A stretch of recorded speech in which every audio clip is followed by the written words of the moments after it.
It is the world that has been pulled over your eyes to blind you from the truth. It's you liberals who have lifted them up, Howard. Paul, you conservatives make a mistake. You can't afford to strangle hope in people. Without hope, people become dangerous. No, Howard. You liberals have let them invade our society. You give them jobs, political jobs. Paul, you missed the point. It's only the smart ones we move up. That makes it even worse. No, we have to move them up. If we leave a smart one in the ghetto, he might develop into a leader against us. But if we raise him up into white society, we neutralize him. It really boils down to our ability to accept. We don't need pessimism. What he means by pessimism is resistance. And that's what COINTELPRO was all about, stopping the resistance. I know you're out there. I can feel you now. I know that you're afraid. You're afraid of us. You're afraid of change. We hide it in plain sight. One of Plato's greatest works was the allegory of the cave. I feel in order to understand the political matrix, we need only to look into this allegory. We first have to open our minds to the possibility everything is not as it seems, that things we've always known to be truth may be lies. For if we can't perceive the lies we've ingested, we can't see the bars on our mental conditioning. For that is how you walk out of the cave and see the political matrix.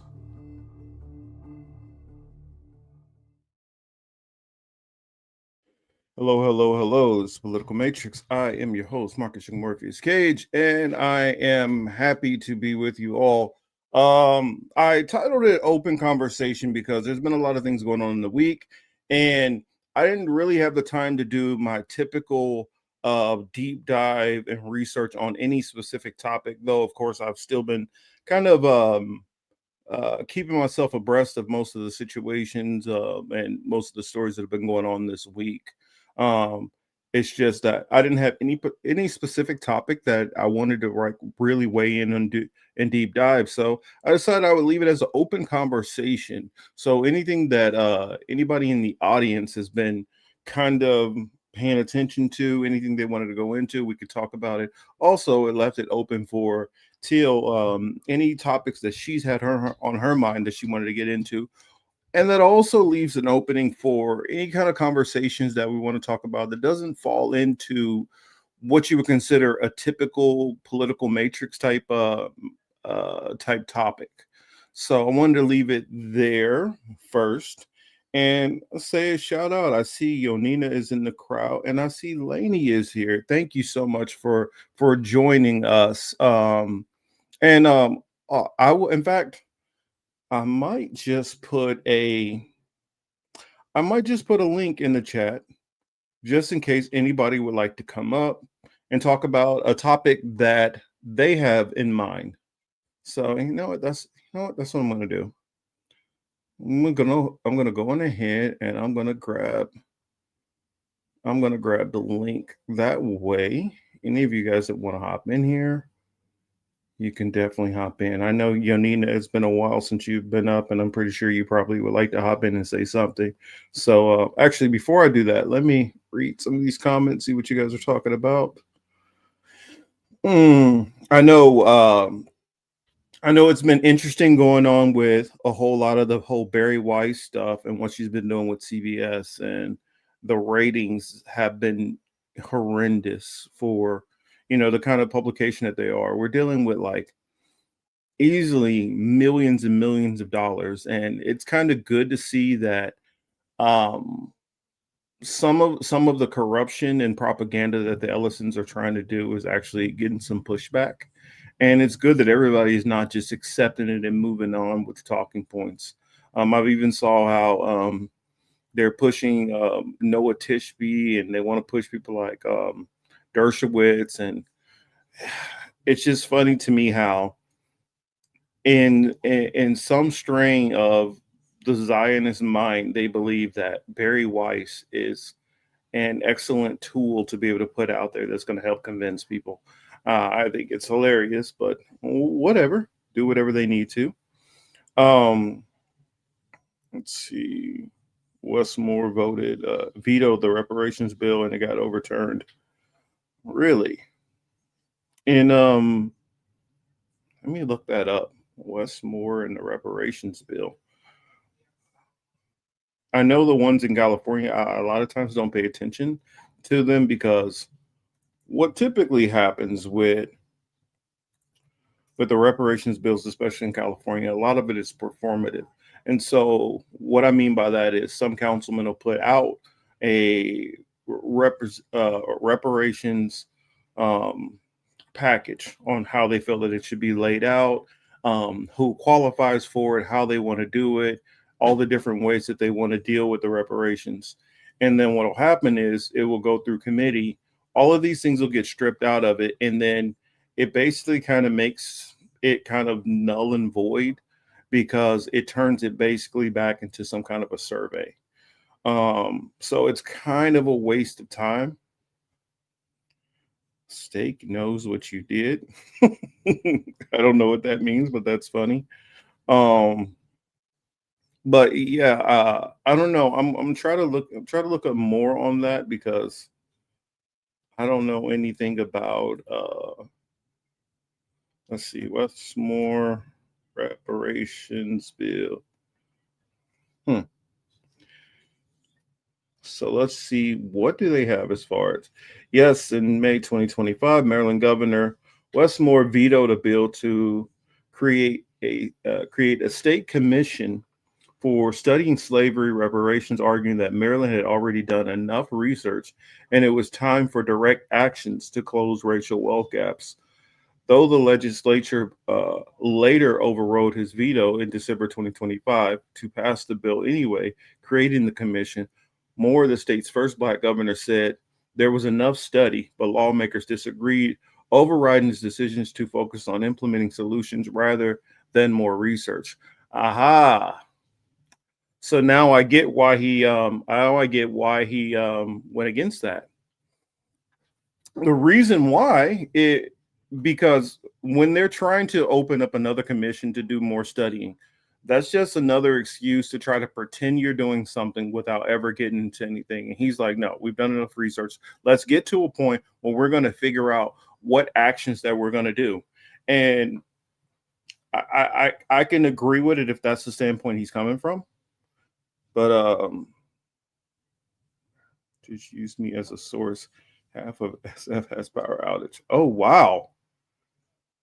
That's pretty impressive, Atris. Pretty cool. Yeah, but I mean, I understand if that's the angle he's coming from. Now, I don't know. I'm speaking for myself that I would think that there is enough research out there. For instance, there's been another beach out here in California, which has been given back to a Black family that it was taken from. Because that's another thing. When we talk about reparations, everybody gets the impression that reparations is solely for slavery. They're like, oh, you weren't even here for what is done. No. This reparations is not only about slavery. Reparations is about the things that happened after slavery, about Jim Crow, about redlining, about so many other different issues. And so when you have had families, which if that family still owned that beach, and this one is in Santa Monica, the other one was it was Bruce Beach. I got to look up exactly where Bruce Beach is because I'm blanking on the town, but those areas would be multi-billion-dollar areas. And so say, for instance, if it was the grandfather who that got taken from, if his family was still in possession of that beach, that would be, untold amounts of money that this current generation would have. So therefore, I get, so somebody complained about, oh, well, why would a person who are not around be deserving of that reparations? Because you've stolen their inheritance, basically. And I honestly can make that same argument for reparations in general. You stole inheritance from somebody, basically. Their family or deserved something and you taken it away. So yes, the Jake Paul knockout was great. My only complaint is that I wish the ref would not have counted as fast, because I would have loved to see Jake Paul try to get back up. just for AJ to hit him one more time. No, I'm just playing. Uh, but I think that would have made it a lot more fun, a lot more impressive. I'm gonna let's say Mama J and gang. Glad to see you also. Um, so I'm glad to see anybody who's decided to swing by. It's Saturday night. It's a later stream than planned, but I decided that I was definitely wanted to at least do a stream, even if it didn't get out to everybody. I wanted to get on and at least talk to you guys. If you guys don't know who don't do content, when you take breaks, it destroys your destroys your algorithm, and less of your subscribers actually even know that you're going because they don't get those updates. Let's see. Thomas, good to see you. Says a controversial topic, perhaps, but what are your thoughts on Creek Freedman winning Creek citizenship in the Creek Nation Supreme Court? They only had adopted before. I actually think that's pretty cool. I know it's controversial because I know some people feel like Creek Freedmen, because they only part of the Creek Nation because of you can say, well, I guess adoptive status does make sense because many of the freedmen got their citizenship to the Creek Nation either through being descendant of freed slaves of the Creeks or residents who were, for lack of better words, runaways, runaway slaves who were able to hide out on the reservation to escape, chattel slavery. So I think in a way I agree with it because of the fact of it's almost like any nation. Separate the land aspect separate the land aspect out of it. If I was to go to Russia, I wouldn't be necessarily a Russian citizen, but I could definitely, possibly get citizenship within a nation. So, Yonina, you lose me with a lot of that stuff. I do believe that Black people were here and some Black people were definitely native to this land, but I do not believe that all of the Native American tribes, especially the 5 major tribes, were actually Black people, and they got somehow Asiatic people came in and took over no, I don't buy into any of that. So I apologies if you disagree with me, but I don't buy into that. Let me bring my lovely co-host to the stage. Hello, Miss Sheila. What do you do, big dog? I'm doing all right. I don't know. I'll let Teal weigh in on this too, because I don't know if she heard this or not. But this is my stance. There were because Thomas brought up this topic, and let me go back and read his It says a controversial topic, perhaps, but what are your thoughts on Creek Freedmen, Creek citizenship in the Creek Nation's Supreme Court? They had an adopted before, and what I said is I agree with it because many of the Creek, technically, let me revise it. From my understanding, there's basically 3 forms of Creek.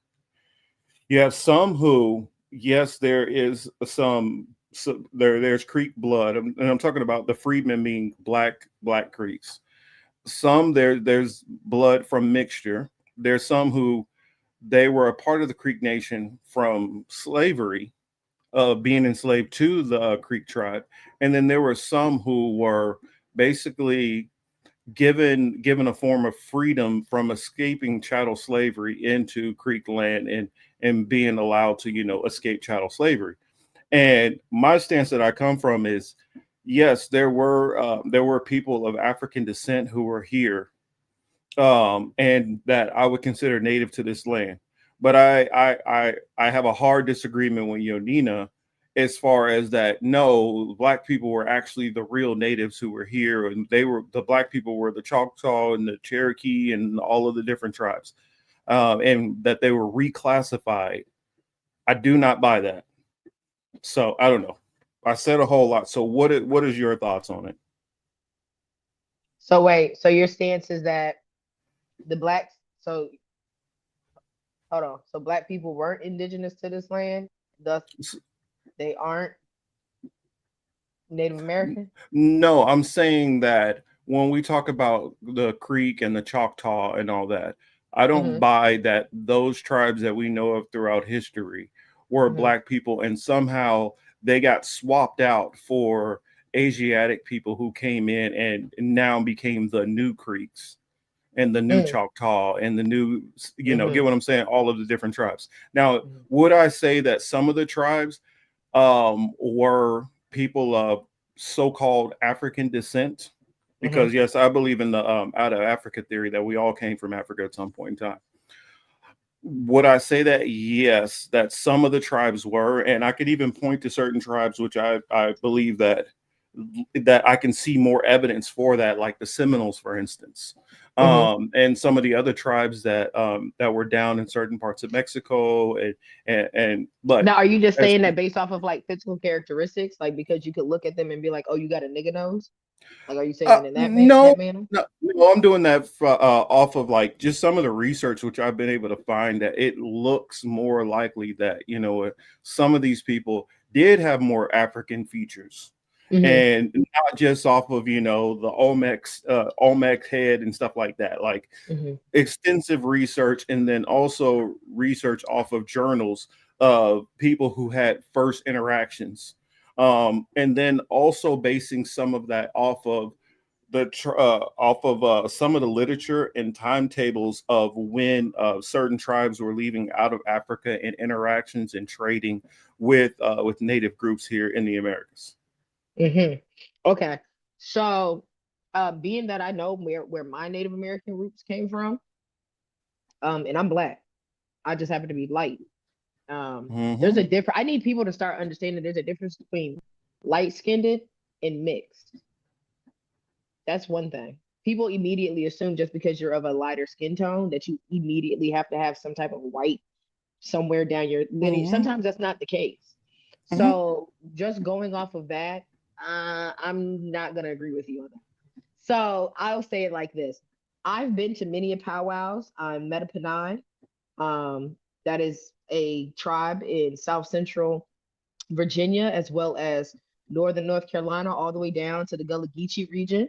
Were there black people probably mingled in? Yes. Would we be able to tell the difference? No. Would I automatically believe all the research that I would find on this white internet that's whitewashed and everything else? No. Just off the fact of I had to go with my mother, and we went down to Boyakins, we went down to Ahoskie, we went down to the actual libraries and pulled up our family tree from what we found. I have copies of my Native American family tree. By the grace of God, I'm glad I still have those. But my mother and I went down to these southern areas and did grave rubbings on these people. And they were, at one point in time, a slave, which then makes me go into this, it makes it deeper. They could have still had Asiatic characteristics. By this time, they hadn't mingled enough, maybe, who knows? But you also have to understand that your body adapts to where you live. Well, if I can step in real quick, that's not really a difference, because I did say that there are some who were a mixture. No, I understand that, but I can tell you right now, I have dark-skinned cousins with light blue fucking eyes, and there is no mix. They are Metapanai. They are darker than you. Well, I didn't say on the Metapanai tribe. I don't know about them. I said as far as Choctaw and Creek, because those are more closer to my neck of the woods, where I do know history on that. I don't know as much about some of those tribes that were in the Virginia area. Cree that are in Alabama, because they went to Alabama as well. Are we talking about those same Cree ones? Because those are high yellow. Those are high yellow white black people. No white mix at all. They are just high yellow off of a farm. Now I'm saying all that to say this: slavery, civil rights, the Civil War happened after they had already seen these people. So they probably were slaves as well, because they can't tell the fucking difference. Ain't nobody reading no fucking paperwork back then when they were slave rounding them the fuck up.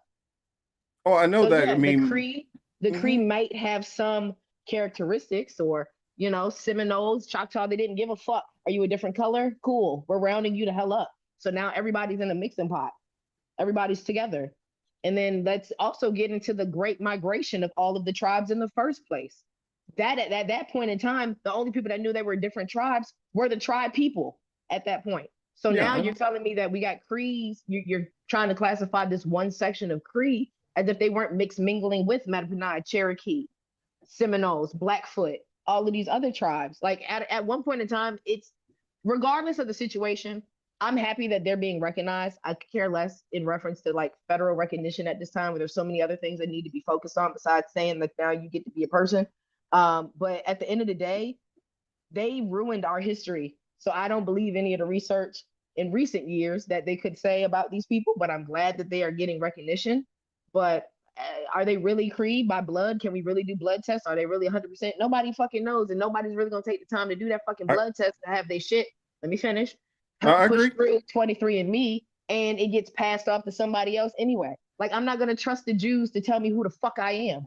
At the end of the day, I'm gonna agree trust with the that. research that I did for my bloodline, where I can go back as far as the people that I have connections with, that I know I share family with. Yes, if it goes to show that I'm a part, like it did for me, I'm a part of the Mattaponi tribe, that's cool. I love to be around another fellowship. But at the end of the day, a family tree is my family tree. I'm glad they're being received.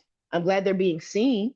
But what the fuck does that do for y'all tomorrow? Nothing. Y'all got a news article on a Sunday. Now that shit's going to be wayside by next week. We don't give a fuck. No.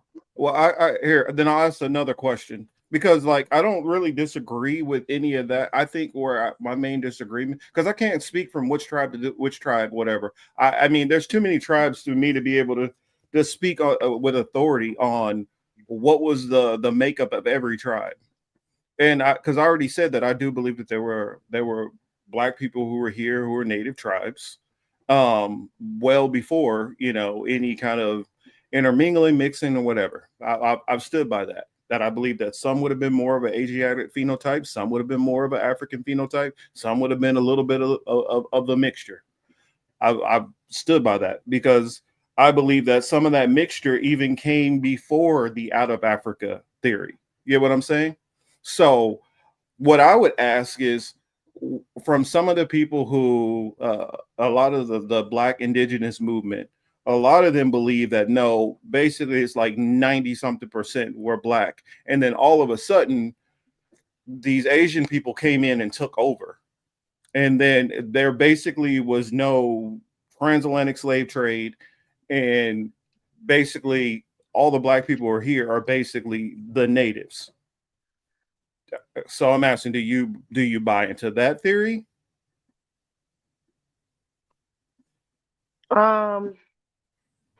I buy into the theory that when Pangea was still connected, that entities from Russia came across the Icelandic bridge and migrated to Alaska.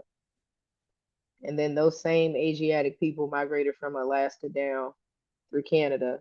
And they came down through Washington State and began to populate the areas in which are on the West Coast. Does that immediately make them indigenous to this land? I don't know, because I wasn't here. I wasn't even thought of at that time. That was eons ago. But I do know that that's how migration works. And thus, upon that migration, the people from the north might have met the people from the south, which I'll go ahead and just say the Incans, the Mayans, things of that nature might have moved up and moved out as well. So when it comes to them populating this area, I do feel that anything west of the Mississippi has those entities in it. Does that mean that they did not meet up with Black people and thus possibly creating what we now know as the indigenous entities that are here now? No, I don't knock it. But do I believe that Native Americans have to have Asian characteristics to be considered Native Americans? Fuck no.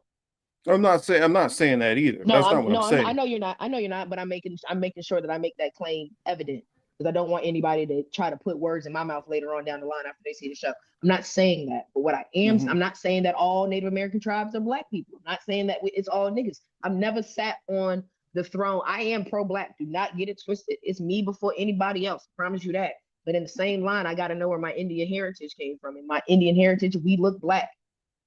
So, and in my brain, it doesn't separate. You get what I mean by that? Mm-hmm. I don't. Yeah, separate. Niggas. We some niggas. I just push back mainly. I push back on this theory of that no, the transatlantic slave trade wasn't real, and basically we were just always here. They just have just made all black people know you're just I know no Chris you, H, because you weren't here either when Pangea was together. So relax, yeah. chill out. I Let just me let me don't cook. I'm like I don't buy into that theory. And the fact that I know that like for instance, like I said, I'm not going all off of whatever white scholars or this and that. There's records from many African tribes that talked about when they went over to the Americas and when they had ancestors before them who left and never came back and went to the West. And when you started seeing some of the infusion of things that came from Africa that's undeniable, that only were in Africa, started to be in the Americas, the only consensus that I can come up with that makes sense is that those things were brought over from Africa.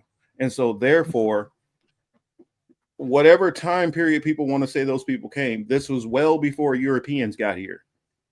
And so whether they came here, whether they were in those areas before Asiatic Native Americans got there or at the same time or whatever, I don't know. I can't quantify that. I do know that I believe that black people and so-called black people and so-called Asian people, Asiatic people were here before white people got here. That part I do know. That part I do believe in. But I mean, but where I kind of run into, because well, here's another thing. I don't believe in the Bering Strait theory. And even a lot of the native tribes, which are said to come from the Bering Strait, reject the Bering Strait theory. They're like, dude, it's easy for somebody to be able to, it's a lot easier for somebody to go along the whole coastline on some kind of a ship or a boat. That makes far more sense to me than going across an ice bridge with how would you know how far that bridge is? How would you hunt for food? How would you eat and sustain yourself on and what would make you just in the huge large numbers decide we're all just going to up and walk across this ice bridge for no I mean what was going on to make all these people get up and decide to take this possible suicide march? That part never made sense to me. And then I heard tribes that said that they disagreed with that they believed that they came down through boats and different things like that. But then there's also native tribes which said that we came from the east, which said that no, we came directly from the east. So where east did they come from? They didn't necessarily specify. So I believe that right there for me, that's evidence that yes, they might have came from natives that came from the Siberian Peninsula and all that. I just don't agree that they walked over. And then there's also evidence that some of the natives came from a little bit further east away. I would say parts of Africa. And so, that's where I come down on it. I just don't buy into like the Dane Callaways who just believe, no, all the natives here, 99% were all black people. I don't buy that. I don't buy that there was no transatlantic slave trade. And so some people here, some black people here are descendants of black natives. Some are a mixture of Asiatic natives, and some came over here during slavery. I don't think it's any shame to say that. I don't know. Did I say anything wrong? Did I piss you off? Oh, I me? hope not. Hell no. Hell I was no. like, I don't get mad. No, I don't get mad about that. No, I guess I'm second guessing myself. I read something this thing we had to do for work. It was like sometimes when you're in debate situations, you can unintentionally like offend people, and that goes to anybody out in the audience. That hopefully I didn't offend anybody with the way I broke that down. Hey, I believe. Go get you a Traeger. Go get you a Blackstone and grill that shit the fuck up. Okay, we don't give a damn. Go ahead. Fuck you talking about?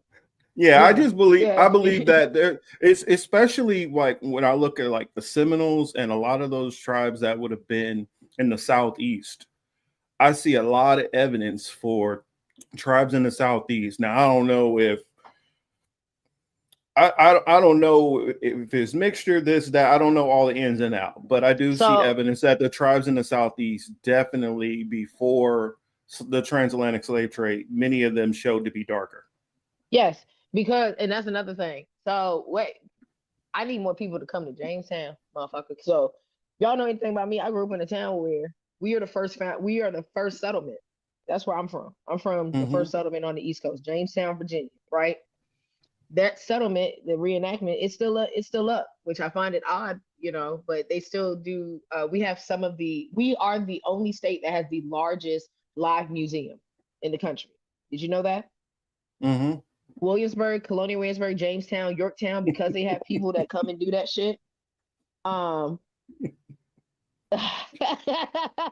Yeah, Thomas, I 1000%. This is why I'm sorry to interrupt you, but when I saw Thomas's comment, that one kind of, this one right here, based on scientific evidence and oral history, I believe all ancestral natives came from Asia 12,000 to 30,000 years ago, but our DNA and cultures evolved in Americas, making us indigenous. I saw a documentary with a Chinese scientist who wanted to prove that Asians are uniquely originated in Asia, separate from everybody else. And you know what he proved? All Asians come from Black descendants. So even if you did come from then back then, you still came from a Black man or a Black woman, better said. But no, Hold on, can we pause and talk to Chris right quick? Put Chris's up there right quick, because I want to talk to Chris right now. Chris H. Because I love one? Chris. This I love one? when Chris. Yeah, that one. I love me some Chris. I really do. Because he give me riled up. He be letting me ready to go pop off. So let me tell you this one. Does this honestly, I'm just gonna ask you, Chris, when you type this, did this really make sense? Because if y'all believe in the same history, the same science that we talking about, you were telling me that you don't believe that Black people were already in North and South America and being natives. When everybody comes from niggas, obviously they were here because everybody comes from niggas. So please tell me how that sentence, how does this statement be, how is this valid when we all know we came from niggas? Who was Eve, my nigga? And I ain't talking about Eve I ain't talking about the garden and none of that. Go to that science shit and they're gonna tell you they did the DNA. Everybody came from Africa. Everybody came, come on, dog. So come on, let's really talk about that one. Fuck all that other stupid shit. Not to mention, we had boats, bro. We had boats. So what are you talking about? Thank you. Mitochondrial Eve says we was niggas. We came from niggas, Chris. Make that make sense to me now. Go ahead, tip tight. Come on, computer gangster. Tip tight. Let's go. And, I'm ready. I'm in the Christmas spirit of giving everybody a piece of my motherfucking mind. Yeah, and since you brought that up, I'm gonna share my screen on this so you can see I'm not making this shit up. Since we went into what science has said, let's follow this bit of science too. Yes, like other modern human populations, the ancestors of Chinese people originated in Africa. This is widely accepted scientific theory supported by extensive genetic and paleanthropical evidence known as the out of Africa model of human origins. So I don't care if you say 10,000, 15,000, 30,000, you came from Black people. Quarter brick, half brick, whole brick. Hey.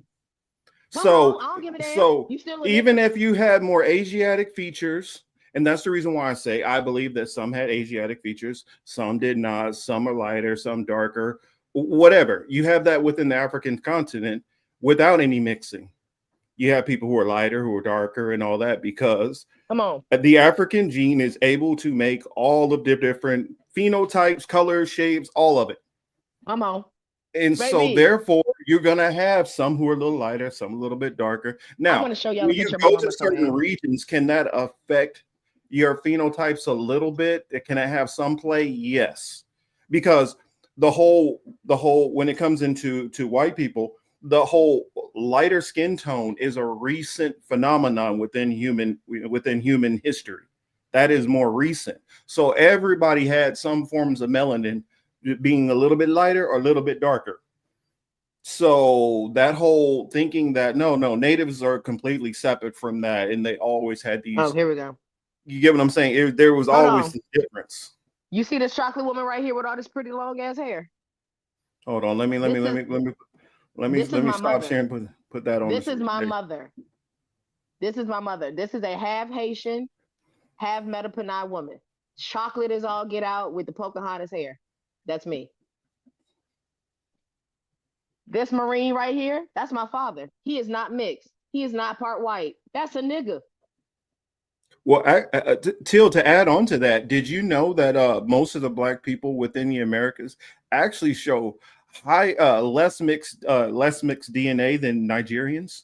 Come on. So y'all not telling me that this Metapanai woman right here, you can't tell me that this Metapanai indigenous woman got what?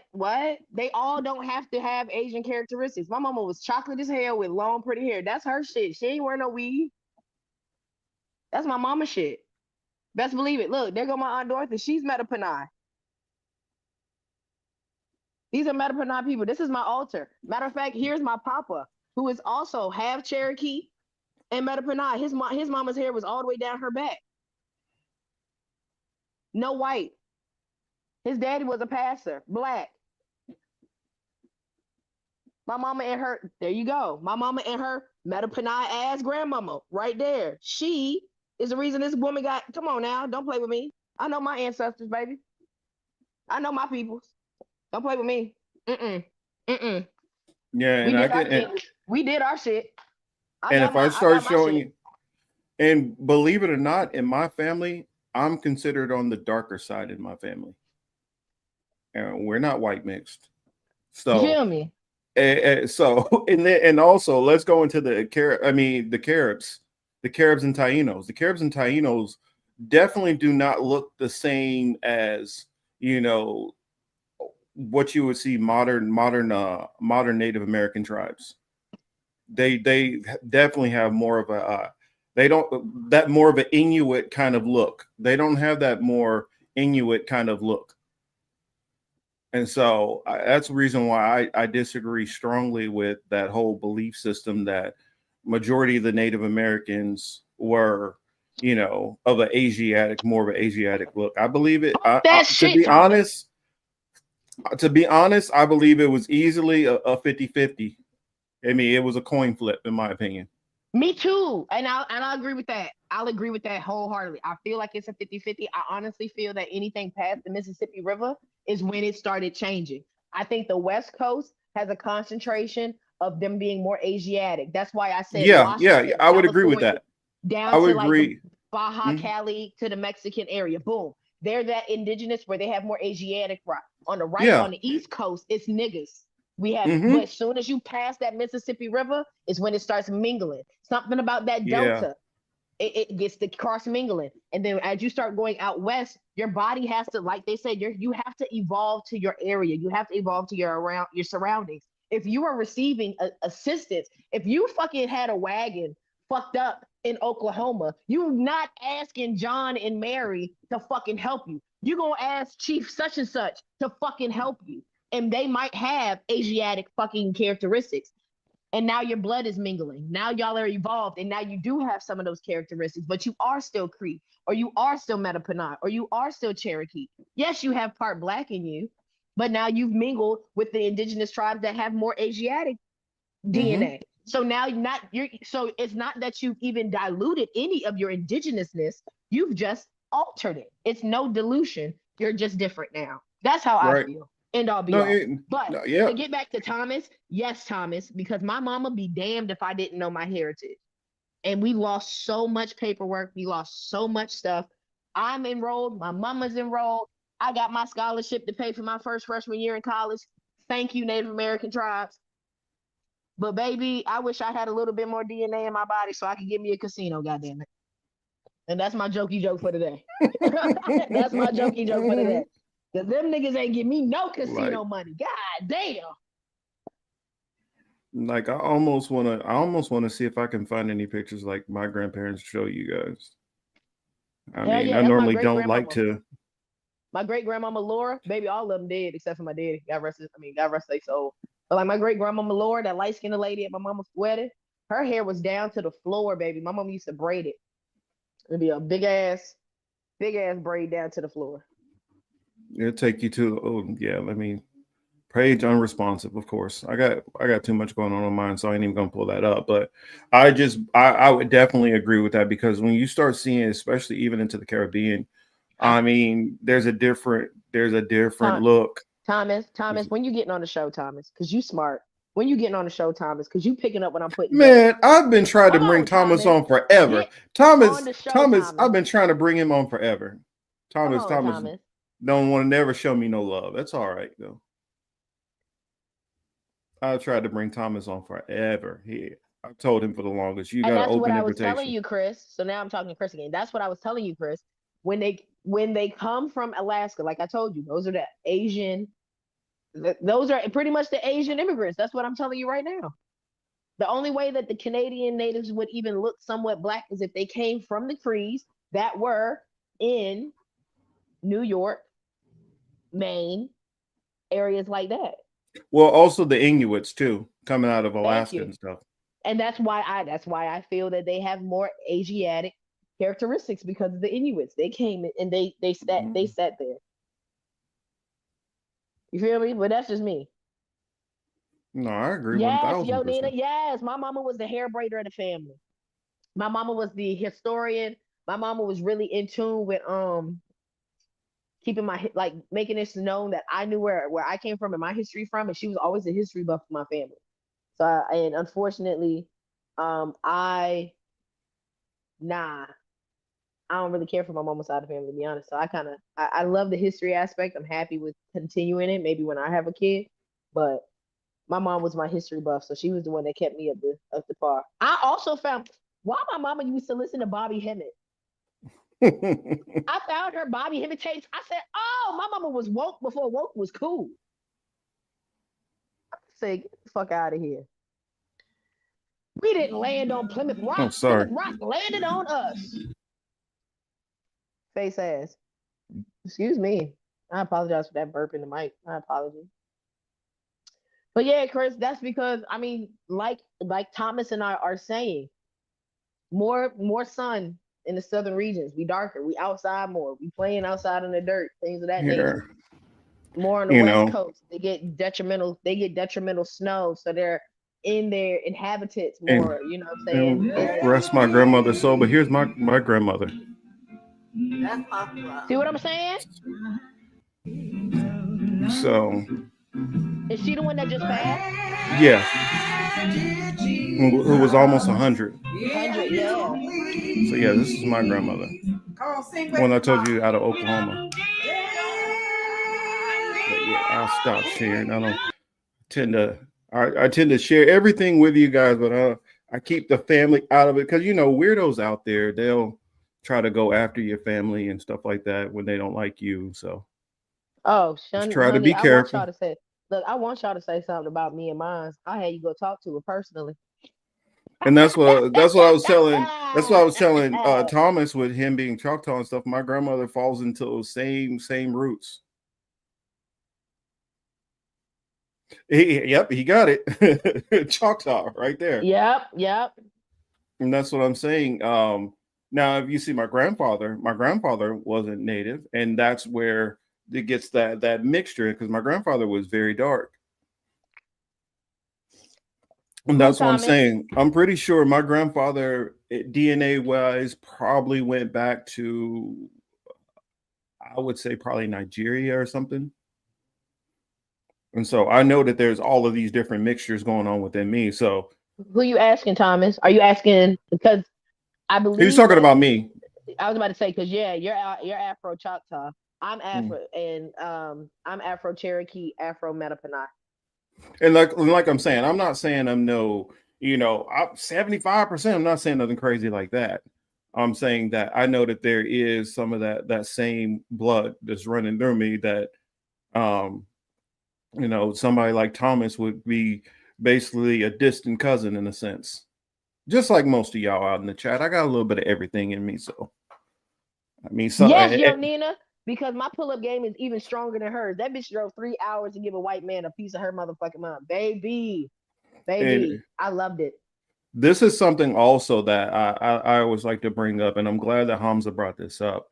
By the way, 80% of the Middle East was black.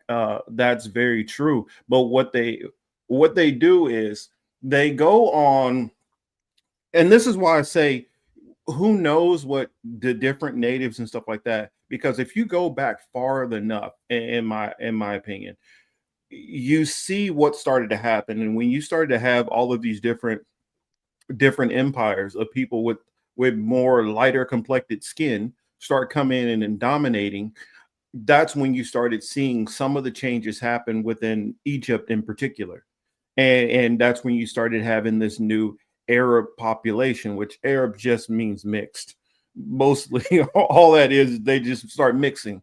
And just like how you see in more Latino culture, where you'll see on TV and in print, they take the lighter people, they take the lighter skinned people, and then they plaster them all over everything and basically hide all the darker people away. So the same thing in the Middle East. You can go to parts of Egypt right now and still see very dark Egyptians, but that's not the impression that they want to give you. And then for those people who bring up Cleopatra is not even really an Egyptian. Come on. Cleopatra is Come on. basically a Phoenician. And when you start looking up the Phoenicians on. were people of Greek ancestry, and not even necessarily Greek. Goes into I'm trying to remember what were they called that was right above Greece, who moved into the area. And it's the same thing which Alexander was. Same thing that Alexander was. No, it's and these people, they get very offended if you say that they're the same. Macedonian. That's what I'm trying to say. Oh, Macedonians. yes, Macedonian. So technically, when people talk about Cleopatra would have been a Macedonian, not even a Greek. Now, if you really want to peep game on something where Hollywood kind of pulled a little trick in your face and you didn't even notice it, you ever see the movie 300? Mm-hmm. You saw the second one too, right? Mm-hmm. Now, did you notice there was a little bit of difference between the first ones and the second one, right? Yeah. The first ones will look a little bit more bronze than the second ones, right? The second one was white as hell, baby. Whitewashed like shit. Now, I mean, fuck that. The god of what was that one movie? Egyptian gods or whatever. Everybody was white. Well, yeah, I wasn't even gonna go there because that'll just piss everybody off. It'll piss us all off. Go there. God damn. Because if you look up the Lacedaemonians and you look up like statues and archaeology of Lacedaemonians, which people would have said Lacedaemonians would have actually been the same as the Spartans, the same people. You notice that, wait a minute, these people are a little bit darker than Leonidas was. And then what you notice later on, all of these people get even more light if you go into that time period and you start looking into the people who were there, whether you're talking about the Minoans and the Mycenaeans, the ancient Greek populations. You start realizing, wait a minute, hold up, something ain't right. And you'll notice that, wait a minute, there was some different phenotypes going on here, and all of a sudden Greece just start getting lighter and lighter and lighter and lighter and lighter, as if they were pushing out all the dark people. Oh. And in the movie 300, it kind of encapsulated that, because you saw some kind of more bronzed white men to now pale pasty white men, i.e. symbolizing the Macedonians coming into Greece. And who was Alexander the Great? A Macedonian. Actually, if you really want me to go even further back in his lineage, I could. But you can actually tie him to a certain biblical population also. Or like the Apple-juices? I don't know if I really want to go there, but are we talking about bicycle? Well, they've been very popular when people start talking about get rid of all of Amalek.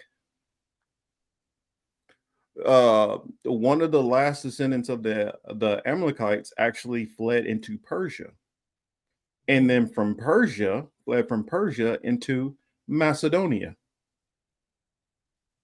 then Macedonia into Greece, and then oddly enough came right back around in the whole Egyptian area, and then start. So it'll get too deep. I'm gonna leave that alone for right now. But that's just a little research for y'all.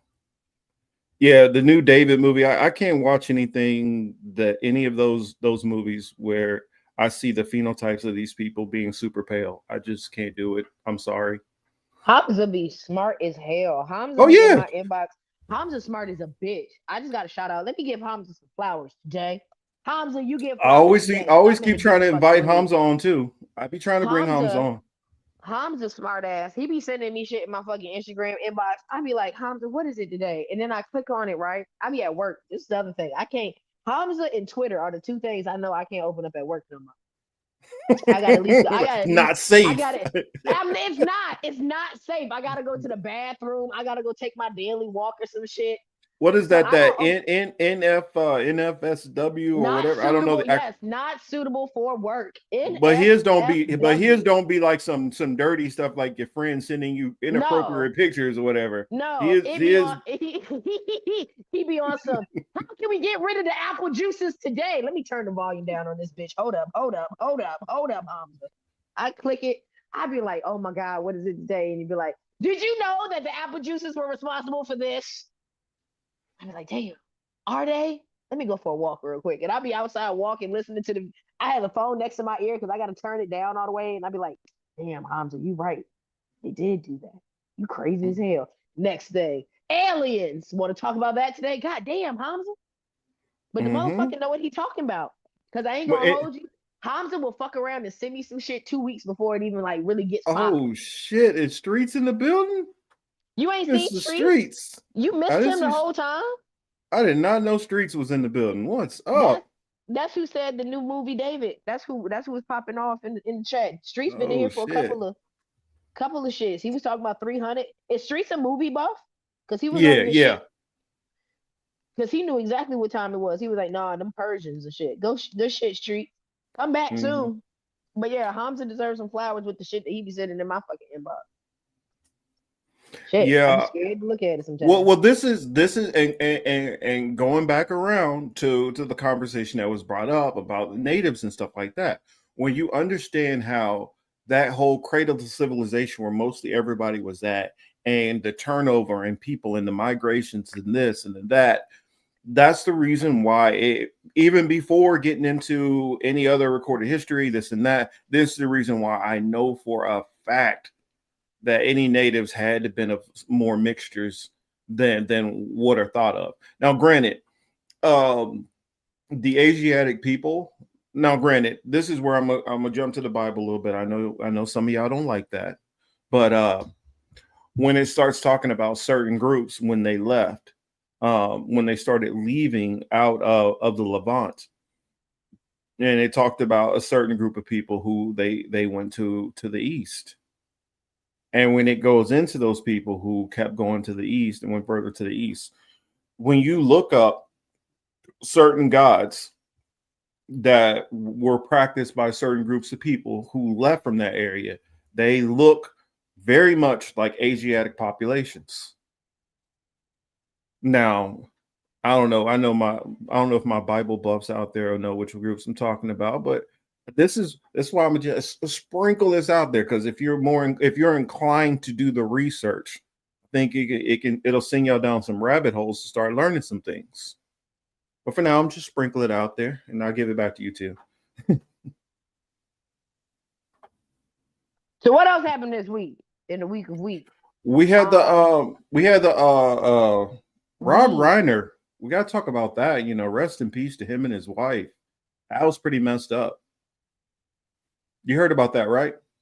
His son went in and slit him and his wife's throat. Yeah, messed up news. And I was thinking yeah, I got to thinking myself, because at first I was like, damn, that's crazy as hell. You know what I'm saying? My man's just out here all fucked up in the game. But I was already hip at the fact that I was like, oh, white people crazy. You know how I feel. That's white people shit. But then I couldn't even say that's white people shit, because wait, let me finish. I couldn't even say that's white people shit, because 3, 4, 5 days prior to that, the opera singer got yoked up and murked by his son. So what Yeah, the fuck is going on what's in the Cali water that's got these motherfuckers acting crazy? Man? well, this is what I said because I was talking about this with a couple of people at work. I said I honestly think what this is this is something that comes with wealth. As you get more and more of this money, you start moving to the top. Your relationships get a lot more distant and they get more cold. And I don't mean they get cold as in like you hate your family, but when you're this famed person and you're traveling all the time and you're not spending as much money, I mean not which as much time with your family, your relationship comes more about money than real relationships. And so you supplement the time you're not spending with your family by buying them things, by, oh, well, I'm going to put them in the best school. I'm going to give them the best this and the best that. But what they're really missing and needing, they're missing that emotional connection. And so they don't have that emotional connection to you. All you become to them is money. And the only thing that matters to them is money. And when it looks like there's anything that's going to stop them from getting that money because they didn't build that emotional relationship with you, they don't have a problem doing stuff like this to you. Now, I could be wrong in their relationship. I could be. But that's what I believe it is. I don't know. What do you think? Man, this motherfucking goddamn. Okay, first off, Rob Reiner is honestly, he was one of my cool. I liked him. He did some of the best movies. You know, I'm a movie buff, so he did some of my favorite movies. Like he did some huge classics. Just classics. What else? What's my Stand by Me? A Few Good Men. Stand by Me is not really that's not one of my. I don't care for that movie. I don't give a fuck about that movie. Too many white people in it. I ain't even gonna hold you. It's just not my jams. You know, I'm good on that. You want to see a dead body? Like, go ahead. But Few Good Men, you know that got played in my mother. It's because you're younger. If you would have been around a certain time period, it would have hit different. Yeah, it might have hit for me. That you ain't lying. That too. It just wasn't that. Y'all niggas gonna hate me for this. I don't give a fuck about Sandlot. I wasn't a big Sandlot person either. I don't give a fuck about no Goonies. Like all of that shit. I don't care about these 80s white people. Yeah, I know. I'm upset. I'm upset the crowd for you. I'm not with you on that one. Them white TNT movies couldn't get busy, couldn't get jiggy with it. I'm just not a fan. It's just not my shit. Spaceballs, niggas gonna lose their mind. I don't care for Spaceballs either. Sorry. And I'm a Mel Brooks fanatic. Part 2. The fact that Mel Brooks has outlived Prince, Michael Jackson, Whitney Houston, Rob Reiner, like goddamn, Mel, what the fuck kind of contract you signed with the devil? But nevertheless, A Few Good Men got played in my house every Marine Corps birthday. A Few Good Men got played every time that bitch popped up on TBS and TNT. We watched it in the house. So that's my shit. I liked him as an actor and as a fucking goddamn director. But hearing how his son did him dirty broke my heart. It really did. But then hearing all these people talk about, oh, well, he was battling with drugs. I done seen a shit ton of crackheads in my family. Ain't none of them kill nobody. Stole a TV maybe. But they ain't never killed nobody. You know? And then on top of that, finding out that as soon as the daughter found the bodies, the first person she called was Billy Crystal. What? Before the police, you called Billy Crystal? What? I mean, maybe he was like an uncle. I don't know. I get it. And that's why Steve made a joke about that. And he was like, daughter, I'm about to die. Make sure you call Billy Crystal. I was dying. Steve's a fucking idiot. But I thought about it. I was like, damn, why would you call Billy Crystal? I don't know. Maybe it is an uncle. You know what I'm saying?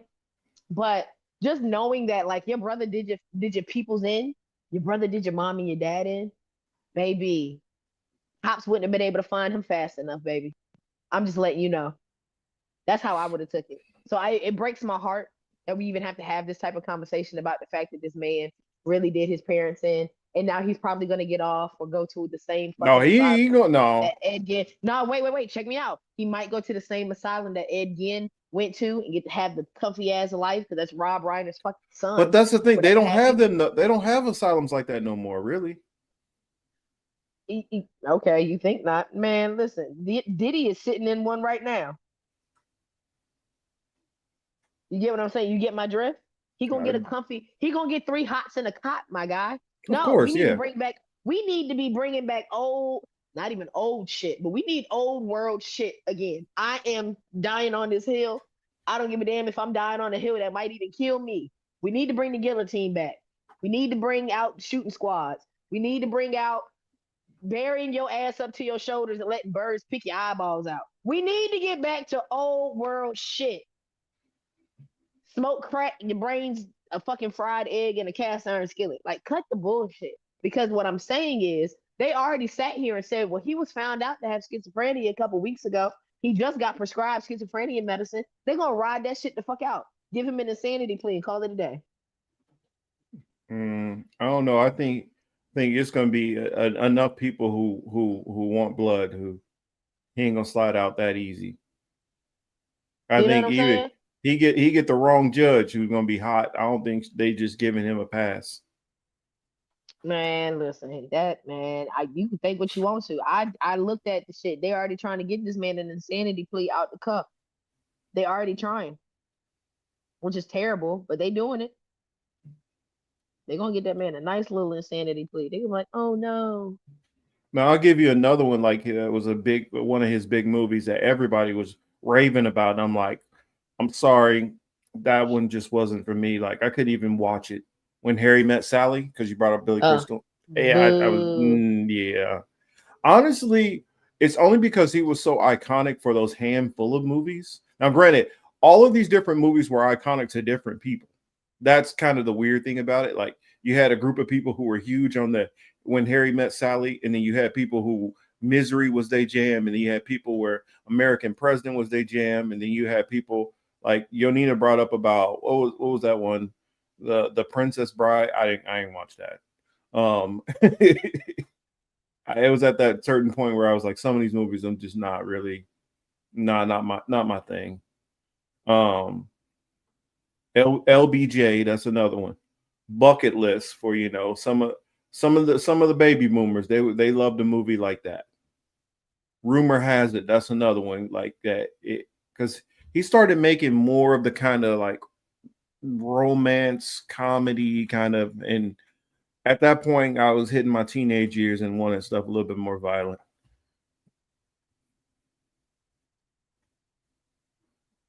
Yeah, Chris, you see what Chris A said to you, Till?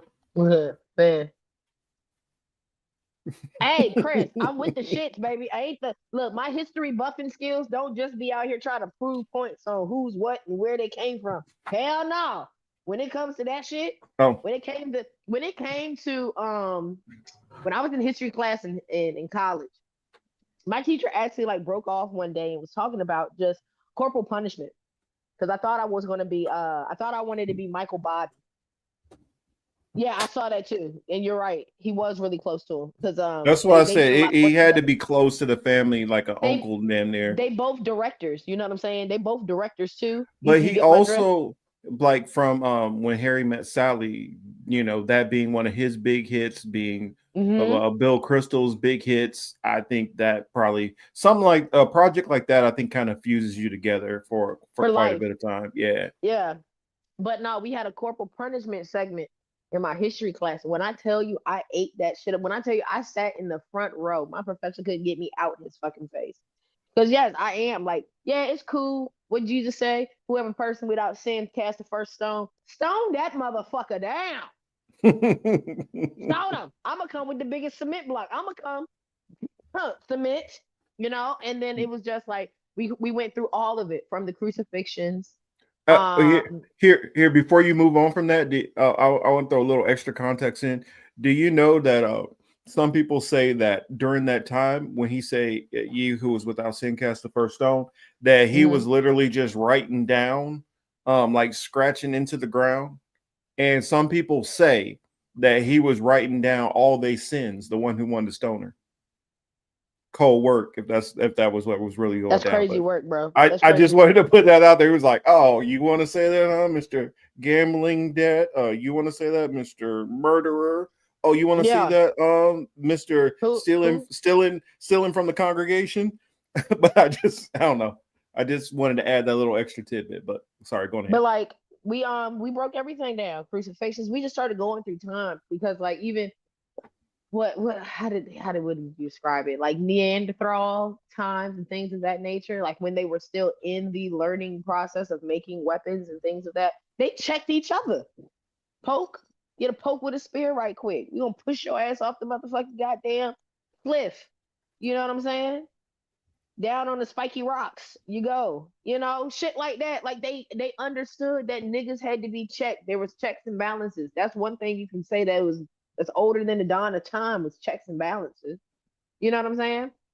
And even in moments where you think of animalistic things, and this is just me talking to Chris H about this, but there's just sections in life where there's animalistic and like instinctual ways of checking some shit, i.e., is your bird going to last in this evil ass world? Let me check. I'ma chuck this motherfucking baby out the nest. If that motherfucker crack on the bottom, well, shit. Weak babies. But if it don't crack on the bottom, that bitch gonna fly. We good money. We cooking. Hey, that's instinctual. You know what I'm saying? So yeah, bring that shit back. We need a guillotine back. But me personally, don't be surprised if they're gonna be like, news today: woman builds guillotine in the back of her yard. States anybody needs to have a reckoning. Come on through. Like, yeah, I'm gonna have a guillotine in the back. Sick of your baby daddy? Chop his head off. Sick of your baby mama? Chop his head off. Neighbor went down the street, kicked your dog? Chop your head off. It is what it is. We a head chopping. We got the heads rolling. Call me Marie Antoinette. Like, I honestly wish it was a way where you can call out people like, yo, we got the ring over here. So you got a disagreement with somebody. You can legally hop in the ring and put hands up. I would love that reality. We do. There's a guy out here. Oh my God, I gotta find his Instagram page, Marcus. I will send it to him because I met you, but there are no other girls that want to catch a fade. But he has an Instagram page called Catch a Fade, where he goes around Virginia and he tells you what city he's in. And he goes, do you want to fight somebody or do you got something to get off your chest? Come and catch a fade. Because I feel and like duke it out. I feel like if they had that, in a sense, like I look at all these, like I was like, if I was like a very wealthy, I was a multimillionaire, I'd be hearing all these like, you know, whatever, Grape Street, Crips, Blood, whatever, and they got smoke for them. No. They don't need to shoot it out. You come and put yourself in the ring and you hop in the ring and you go and handle this like we used to do back in the day. And it's not going to be all that talk. So Drake, if he wanted to have that real smoke, I would do it by the celebrity version. Hey, you and Kendrick, y'all can go hop in the ring. Only people need to know what happened is us who in this room, and it don't go outside of here.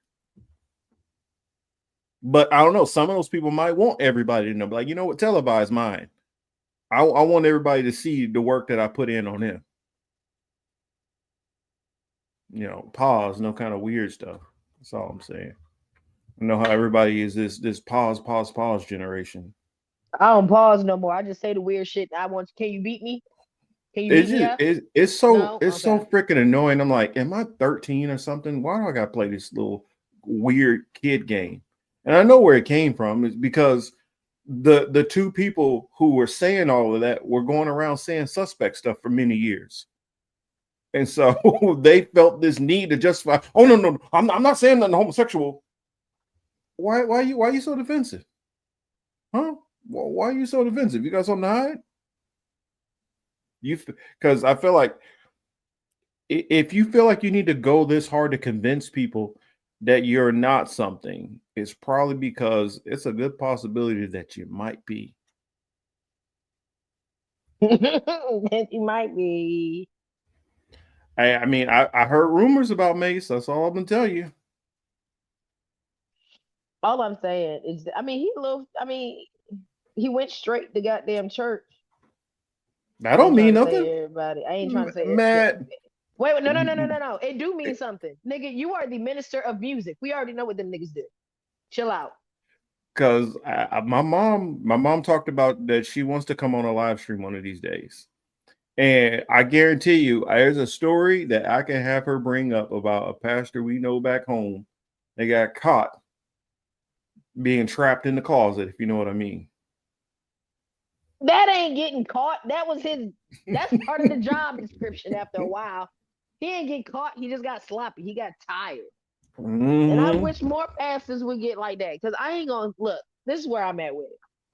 Well, I'm used to the cheating pastors, not the ones who secretly got 2 boyfriends and extra saucy. But that's another thing that I want to throw out there because, like, I look, Lord have mercy. Here I go. This is why I got kicked out of the church in the first place. I asked a question. I was just like, okay. It's not supposed to be Adam and Steve. It's supposed to be Adam and Eve. Well, technically, no, the fuck it won't because Eve won't listen in no goddamn way. Apparently so. Definitely. fucking with Adam and Eve, you're gonna be fucking around getting a divorce anyway. Baby Chris, that nigga ran to God. That nigga found God so goddamn fast. Like, yeah, if it is a know. fiery underworld, I'm going there. That's what he was probably thinking. Why, dude? What do you want? My dog came all the way downstairs to come see what the fuck I was getting loud about. I'm fine. I'm okay. I'm sorry. Did I wake you up out your nap? Like, bitch, you being too loud. What kind of dog you got? I got an American bully. Oh. 95. She a big ass 95-pound pretty girl. What do you want? Why is your nose running? Come here. Why it look like your nose running, nigga? Oh, it's not. Move. God damn, bro, move. She's like, oh, it's cuddle time. It's cuddle time. Absolutely not. Let's see. So, oh yeah, the 2 stream things. I've just been kind of trying this out. I know that some people look at it on their phone, and so I don't know if they like it the TikTok version where they can do it upright or the traditional. Of course, I watch most stuff in the kind of traditional. And I guess also it makes it easier if I do the streams this way. If I ever want to cut something out and do it as a short or do it or put it onto TikTok, it just makes it easier. Also, by the way, I guess since I'm talking about TikTok right now, I want to put this out here and ask.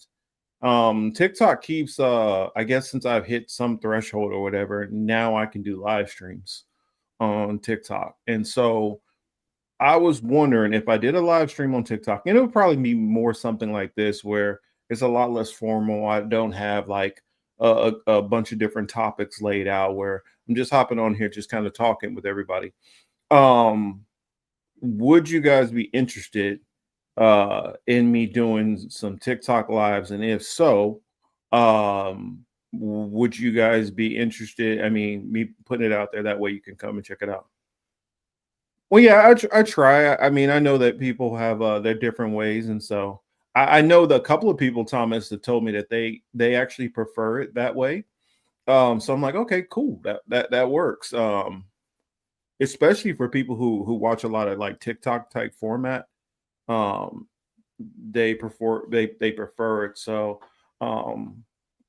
yeah, I'm gonna keep doing it. I know it can be a little confusing at first, and I think we'll all get used to it in time. I think this may be kind of more of something that people may do more in the future. I don't know myself. I guess I'm kind of a dinosaur. I still like it the way we do it, but oh, my TikTok. Let me find my handle. That way I can show it to you guys. Marcus, #1 nigga in charge. No, I'm playing. That's not it. That's not it. It's not it. It's not it. It's actually Marcus, #1 nigga in charge, Cage. Make sure you add the parentheses around that too. Honestly, that would be. I can see my brother making a handle like that. like real talk. My brother, he's a lot more. If you think about it, like you had like the more, like if you compared boxer style or whatever, I would have been. I'm trying to think who's somebody that's a good example. I would have been more like an Andre Ward, like, oh, thank you guys, everybody, thank you God.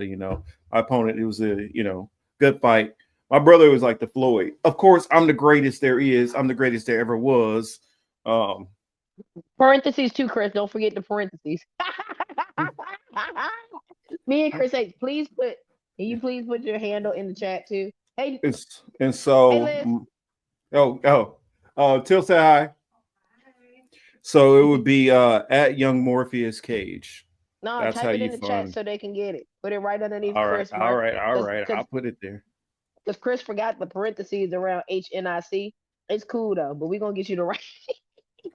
But no, I swear, me and your brother would get along because I'm the same way. Because if it was me, like that Jake Paul fight last night, man, listen, if I Yeah. was the old boy that knocked him clean the fuck out, the way that my interview would have sounded like, yeah,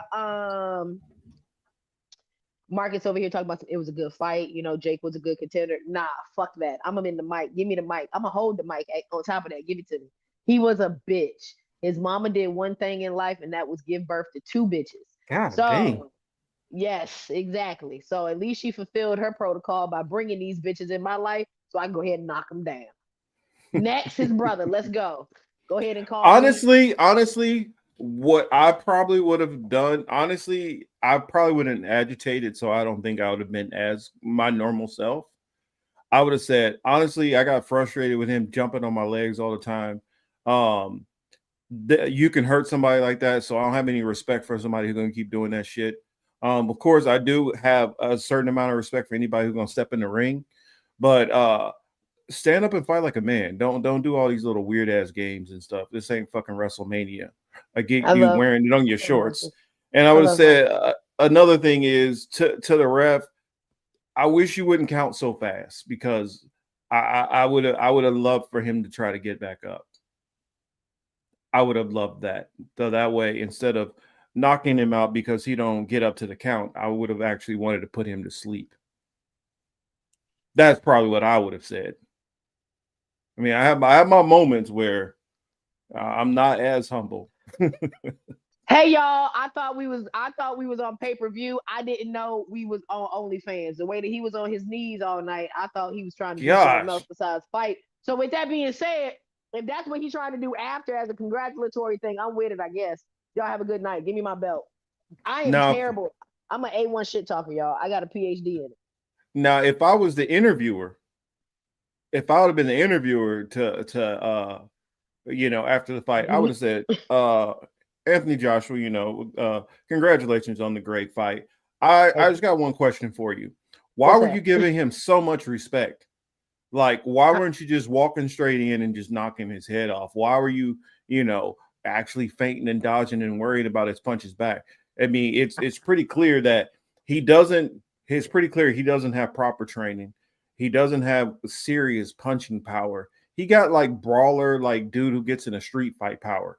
And that's not, he don't know how to turn. He don't know how to sit down on his punches, things like that. So why give him the respect of a real fighter? Like you were coming in, and I get it. I don't know. Maybe was it because of the previous losses that you had that you were just trying to be on the safe side? I don't understand why you. I'm just trying to understand why were you being so cautious? These people paid for a fight. They wanted to see one. You right. I could have knocked his head clean off his shoulders into row 7 within 3 seconds of this fight. But you want to know something? I'd be damned if I'm gonna go to the movie and y'all give me the ending at the beginning. So I just wanted everybody to be able to sit through, get to see what they wanted to see. I mean, I knew what time it was. You feel me? And I'm like, you know what? Respect. That's the mindset that I would have on that. But I think he would have still made people happy, even if he did knock him out in the first 30 seconds. Because people been like, "Oh, I've been waiting for years to see this punk ass motherfucker fall." Yes, me too, baby. You couldn't tell. And especially when he had the nerve to start saying out of Dorado, Puerto Rico. Oh my, that burns. Oh, that frustrates me more than anything. Bitch, you're from Cleveland. Stop fucking claiming Puerto Rico, please. Who? Jake Paul? Jake Paul says he's Puerto Rican? No, he claims it because he moved there. So now he claims that he's fighting for the pride of Puerto Rico. Whoa. Simmer down. Yeah, mad disrespectful. What the fuck is wrong with you, bro? Mm-hmm. And if you notice on his trunks, he has a Puerto Rican flag on his trunk. Oh my God, what kind of culture appropriation shit is this? You heard, I think we already talked about the fact that his brother got kicked out of Japan. Yeah, doing dumb shit, of course. Yeah, you know about it too? Mm-hmm. Did we talk about it on this show? No, but I think we've talked about it off air though. Off air. Okay, yeah. Doing dumb shit. Like they have no respect for any culture. They are the epitome of the white people that you don't like. Speaking of the epitome of white people you don't like, did you see Dave Chappelle read Bill Maher for the filth that he is? Oh no, I have not seen it. What? I know he is that part of his new stand-up. Yes. Hold Don't up. well, don't Hold don't up. You're gonna don't watch talk it? about it yet. Don't talk about it yet. I ain't seen it yet. I haven't seen it either. I just got a clip. Steve sent me a clip and was like, he got it. He still got it. Because I'm gonna watch that tonight You after are? the show. Oh, definitely. Okay. I I Okay, got okay. I We'll got talk. I got We're gonna talk my about it power. next. Mm. You got time. How much time you got off of work? I got what? No, I just got Christmas Day off. Boo hiss. What the fuck? Mm. Fuck the government. Hey, are you Yeah. gonna be affected by the shutdown? Nope. Because you know the other one's coming. The second part two coming. Oh, but I will be. Oh, let me mention that. I think was it Tuesday night. I will be going on with Warren. He's doing, I think, a secret show or something like that, and so I think I'll be Mm. on Thursday. Oh, that's what he called it, festives, a festivus, and so I'll be Festivus. on. So I'll be on with him then. I just wanted us to do like a quick. I just like how we did centers. I want us to Hmm. do a quick one about Chappelle because I mean the clip that Well, I saw, I went, hey, what you the ain't say. fuck? Hey, say less. Come on, That's as all. a white. Mhm. We can definitely do that. Yeah. So as soon as I see it, in fact, um, I wanted to do just like we did with the Ed Gein. I want to do another one of those with the Diddy documentary after I finish it. Okay, yeah, yeah. Then let's do that one So because baby, that motherfucker right there. Oh my so god, that shit y'all was heard it here terrible. now. Y'all got something to look forward to. You got those two that are gonna be coming up from us. Oh, speaking of the type of white people going into countries doing shit and annoying people, did you hear about Bonnie Blue? Mm-mm. What happened?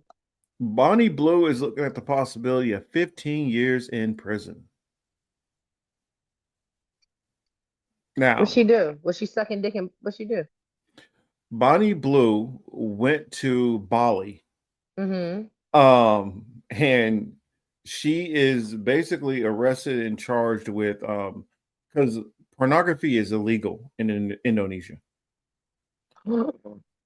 Oh, she put her pussy on live for $1,000. She has a no.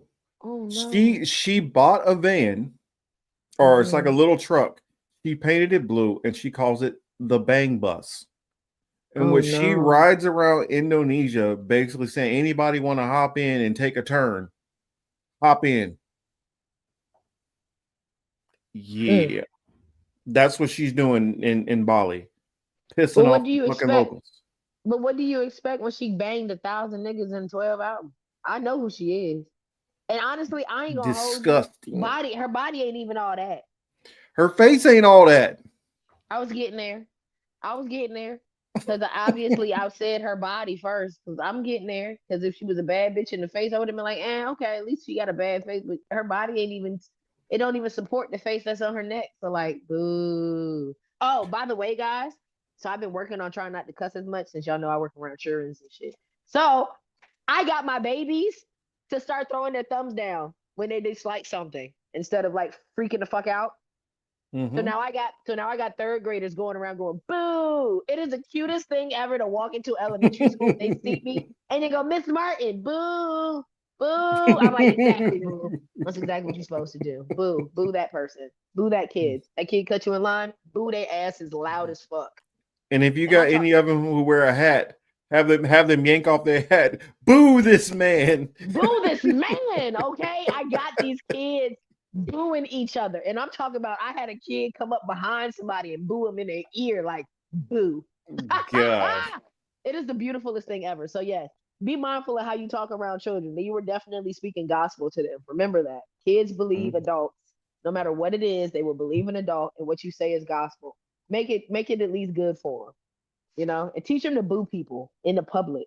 is more people need to be booed. I.e., back to our original topic, this bad face, bad built bitch, she should be booed. I hope Molly boos the fuck out her ass. Boo. And I bet you her pussy Yeah. trash too. Boo. And and you know she's married too, right? Jesus Christ. And not only is she married, but she said that she would be offended and angry if her husband messed with another woman. What kind of cuck does she have? I'm like, bro, what are you doing? What kind of cuck does she have in her life? Like for real. He gotta be the ultimate one. Jesus Christ. No, I'm You good. literally letting your woman sleep with fucking tens of thousands of men and then she's coming home and you kissing her all in the mouth? No. Mm. No. No. And that's another thing. She don't even have like, okay, we've already discussed, okay, she's basic body, basic face, not even, and she don't even, at least what's the other one who's kind of doing the same stuff? At least she kind of has that little, she has almost like an innocent look to her. And who believes that shit these days? Get out of here. Well, young guys do.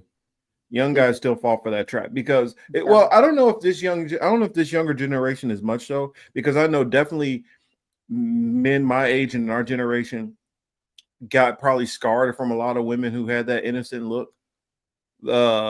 Because his name Lily something. A lot of us got scarred from that because they always taught us how to be so treat women like these delicate creatures that they are. And so when you're always doing that, your guard is so down. So when that woman who it really is a spawn of Satan walks into your life, you don't see it coming. And it ain't because she ran such a great game or any of that. It's because you've been taught to keep your guard down with women. When another dude comes in your life or a man tries to sell you something, you see straight through that shit instantly. But any woman who bats her eyes a certain way, many guys were taught to oh, well, that's a lady. You treat a lady this way. You don't do that. And so many guys, lost a lot of money, had a lot of heartache, probably spent some time in prison, all because of, not seeing some of these women for some of the evil people that they are. And I'm not saying women as a whole, but I'm saying treating every woman like they're these innocent creatures will get you hurt every time. Your Nina is funny. Yeah. I'm sorry. You're talking about the one who had her. Yeah, don't. Yeah, I'm not reading the rest of that, but yeah. Yes, Thomas, tens of thousands of men. She literally was like, I want to do over 1,000 men. What was it, within 24 hours? But she wanted to do it in 24 hours, but she got to 12 hours. I think she was like 20. She did hers in like 12 hours because the Lily girl did it 23. Lily girl did it in like 23 hours. And so she tried to beat her. And so in the meantime, she said that on a random day, she do like, just pull up on any dudes anywhere and be like, hey, you want to go? And so she just, sleeping with dudes. Well, that's not sleeping. She letting just random dudes just do whatever to her body. And so, yeah, tens of thousands is very likely that I guarantee, I'm pretty sure she's probably close to probably 10,000 by now. Because even before the 1,000, she was doing like 300 or 400. She just kept pushing her numbers, and so she's been doing this for God knows how long. Oh yeah.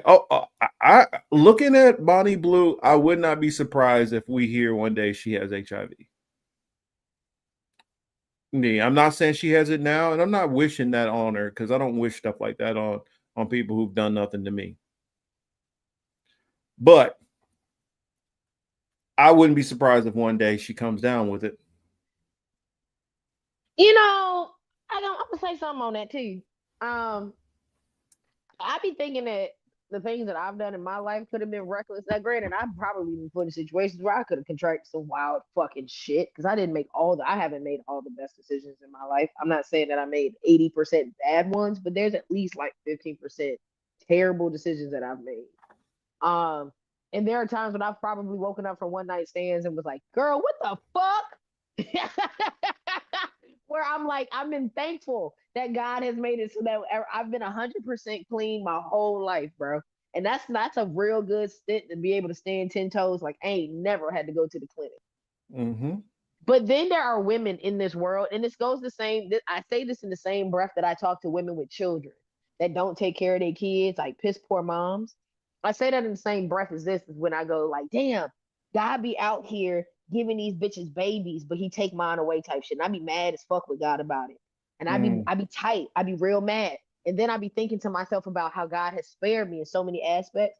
But then he be out here sparing these hoes too. You better not give me AIDS. She out here fucking 12,000 people. I mean, 1,200 niggas in a day.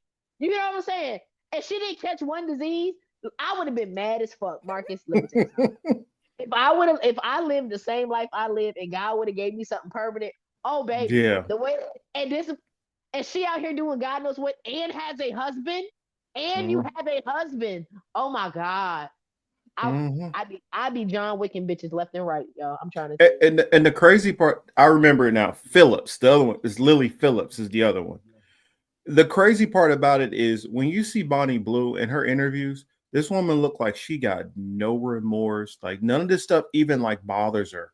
Like it like she's completely desensitized to all of it. The Lily Phillips, she be trying to pretend like this ain't emotionally scarring her, but you can see it in her eyes. Like this is, I wouldn't be like Bonnie.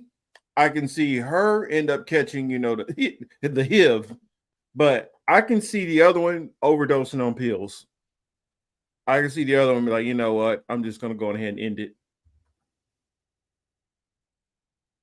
Because you can tell she trying to pretend like this don't mess with her, but like I've seen some of her interviews and the woman is like damaged. Now I don't know what happened to these girls when they were younger, if something happened or didn't happen, or they were just born messed up.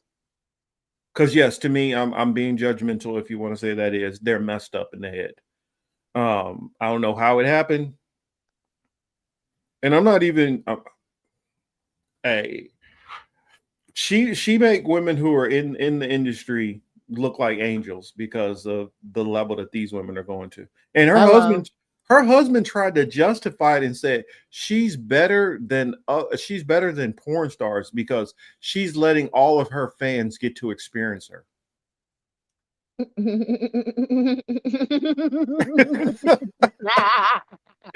I said, wow, Baby, that is the ultimate God. cuck statement. Hey God. Ultimate cuck statement. I'm not saying I don't need my man to get ran over by me, but if you could just give me a man that loves me an ounce of what this nigga love her, that's all I need. I don't need much. I ain't asking for a lot. I'm really not. Yeah.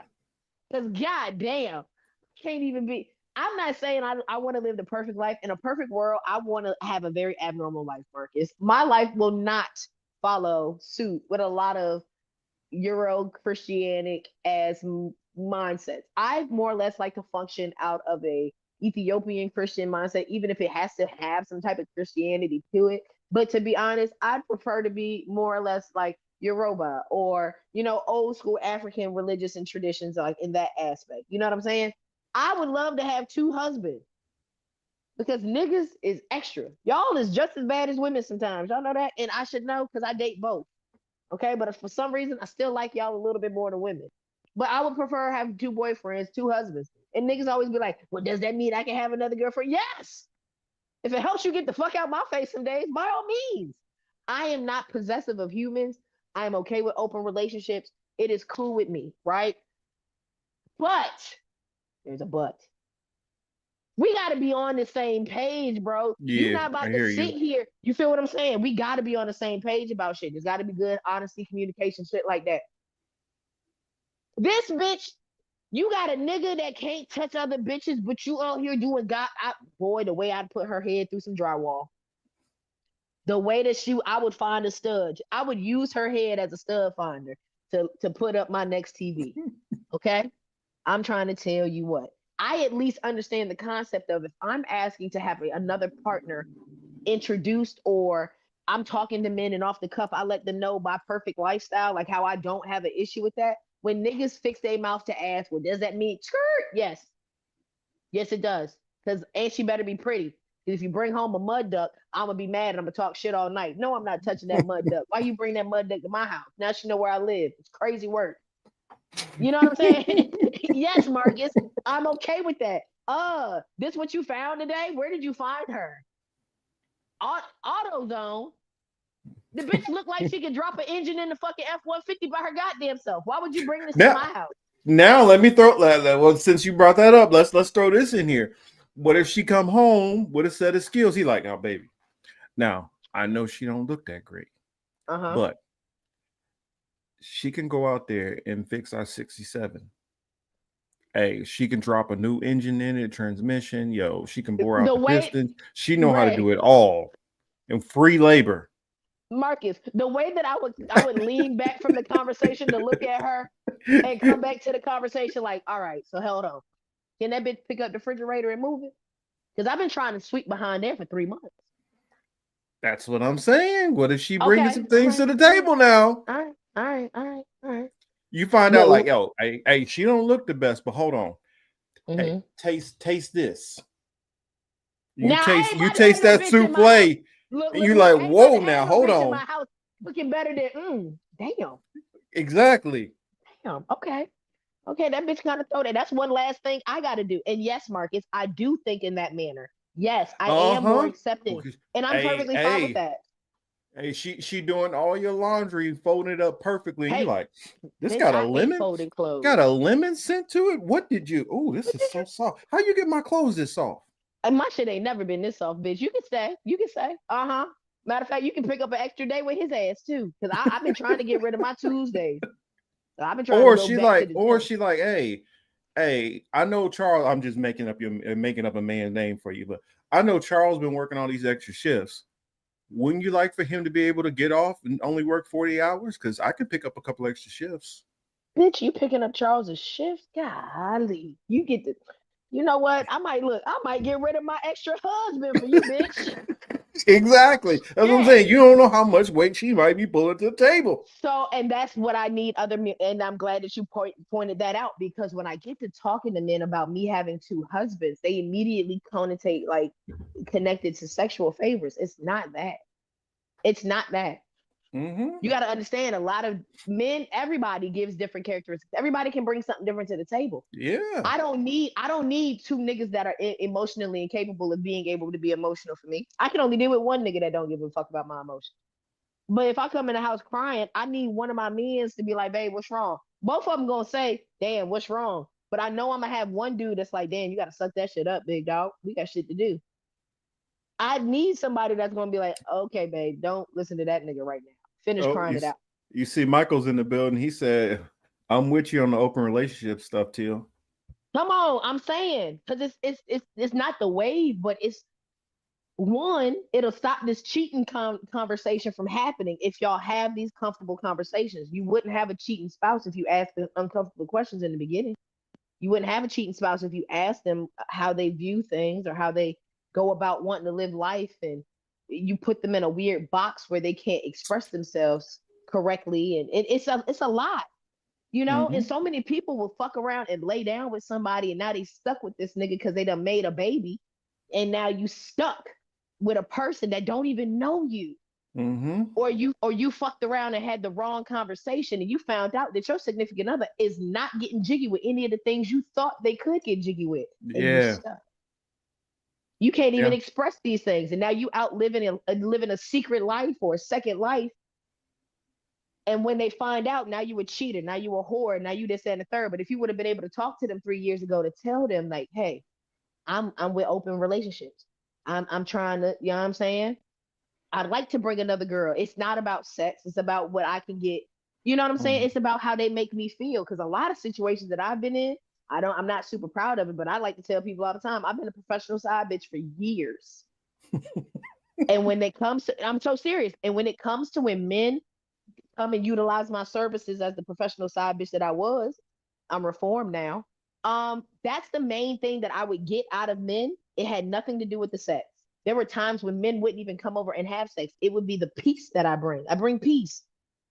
I talk a whole bunch of shit, but I talk I shouldn't say I talk the same amount of shit in a different volume when it comes to a man that I actually like. Mm-hmm. So I bring peace to their life. They come over, they can play video games. I got 3 PlayStations. Always had, always had the video games on deck. I'm always cooking. There's always snacks in my crib. Ain't got no kids, so I always got snacky snacks and Capri Suns and shit. You know what I'm saying? Dudes come here and get to relax. They get to they get the bullshit. They go home, they probably get demanded, bitch talking crazy all goddamn time. I don't nag, nigga. I'll fix you a plate, turn on the game, and I'll go do something else. Maybe this is not my time to fold the clothes with the lemony scent. You know what I'm saying? Mm-hmm. Well, Hebrew Israelites in general. Well, most, I'll say One West. Most One West Hebrew Israelites believe, they believe in polygyny. And so, for those who don't understand what polygyny is, polygyny is not the same as polygamy. Polygamy is multiple husbands or multiple wives, whereas Hebrew Israelites believe in multiple wives for a husband, not the other way. And the reasoning why is because of what a marriage, that unity brings to the table, being married into that family, and also how back in those days, how the men were out in the field, they doing the work, how women bring, okay, they're educating the kid, they're cooking the meals, they're washing the clothes, they're doing all that, and they're making for a stronger family unit as a whole. And so I know some people are not going to agree with that or whatever. And then you have the complete opposite in places like the Philippines, where it's very common for a woman to have multiple husbands. And not a man to have multiple wives. Exactly. They backwards. Well, I would say backwards, but they're the opposite. And my one of my best friends is a Hebrew Israelite. When I met him, he was with his first shorty. I was very uneducated about it at the time. I thought it was only a Muslim thing. This will tell you how much growth I've gotten in the last 10 years. This is about 10 years ago when I met him. And he had his first girl, Robin. I loved Robin. When he told me he had a second wife, I was like, what the fuck? What do you mean? Robin is beautiful, right? And then he got his third wife. Then the third wife didn't work out. Then he got his fourth wife, which technically became his third wife again. Like, you know what I'm saying? He replaced the third wife, but this was his fourth one that I knew of. And she was old as dirt, Marcus. She was like 65, bro. I'm like, what the fuck is going on? Now you got to understand. Now I'm a little more educated, but I'm still like, what the fuck is going on in your household right now? You know what I'm saying? He's right. Polyandry is for the wife. That's right. Polyandry. Yeah, polyandry is for wives and with multiple husbands. I want to be polyandry. Or polyandry, yeah, sorry. But like, when I talked to him about the old wife, I said, all right, bro, what's going on with this old lady? He was like, well, she sits home and teaches the children. My kids don't go to school. My kids don't go to public schools. I went, oh, shut the fuck up. And now he's up to 5. I think he's up to 5, wife 5 or 6 or some shit like that. And also think about you know how much love that kid is getting? That kid is getting, words of wisdoms in so many different directions. So, I mean, I think, now granted, some people can never just get past their base feeling, and different people are different people, but for the people who do embrace those lifestyles or who are open to it, we're just shedding a little bit of light on it. That's all. So people don't get butt hurt out there and be like, I know, don't be trying to force it. Nobody's trying to force anything on anybody. Just want to clarify that. But I do want to show Mike's. Can we do both of Mike's comments? Because yeah. Let me put the first one up. I don't like, that's the first one I want to talk about. I don't like how people immediately put that on a polyandry relationship. No, my nigga is not fucking on the other nigga. No, it doesn't have to even be that type of vibe. It's literally a man understanding that he lacks certain aspects that I'm requiring, but it's not big enough for us to end it all. Okay? Does that make sense? Like, yeah, he might forget that this is my favorite ice cream, but the other one don't. That's less stress on this nigga. He can do all the things that he knows he can do for me 110%. And he don't got to pick up nothing else. He don't got to change shit. He don't got to do nothing else different. The same way I found him, the same way he found me, we are good. I just have other needs that need to be found by the second dude, and the second dude can just supply those needs. Cool. But then when these motherfuckers come out with that whole, oh, they must be fucking on each other. No, bro, it don't even gotta be like that. Ain't nobody pussy to nobody else. Ain't nobody, you know what I'm saying? There's no level of one's better than the other. No, it's not like that. Mm-hmm. Everybody just knows how to do what they can do really, really good. And we highlighting those really, really good aspects. Part two. Do you know how great it is to have two grown ass men getting two grown men's salaries? I'm not the bitch that wants to be put up, but I can understand my place. If I had two strong men that had two really good blue collar jobs, coming home, bringing home these thick ass checks, and me being financially savvy and knowing how to fucking make this shit shake, baby, we'll be buying 8, 9 properties. Now I'm flipping houses and we can actually make this shit work. You know, like there's so much more than just, Like I know, fucking on each other.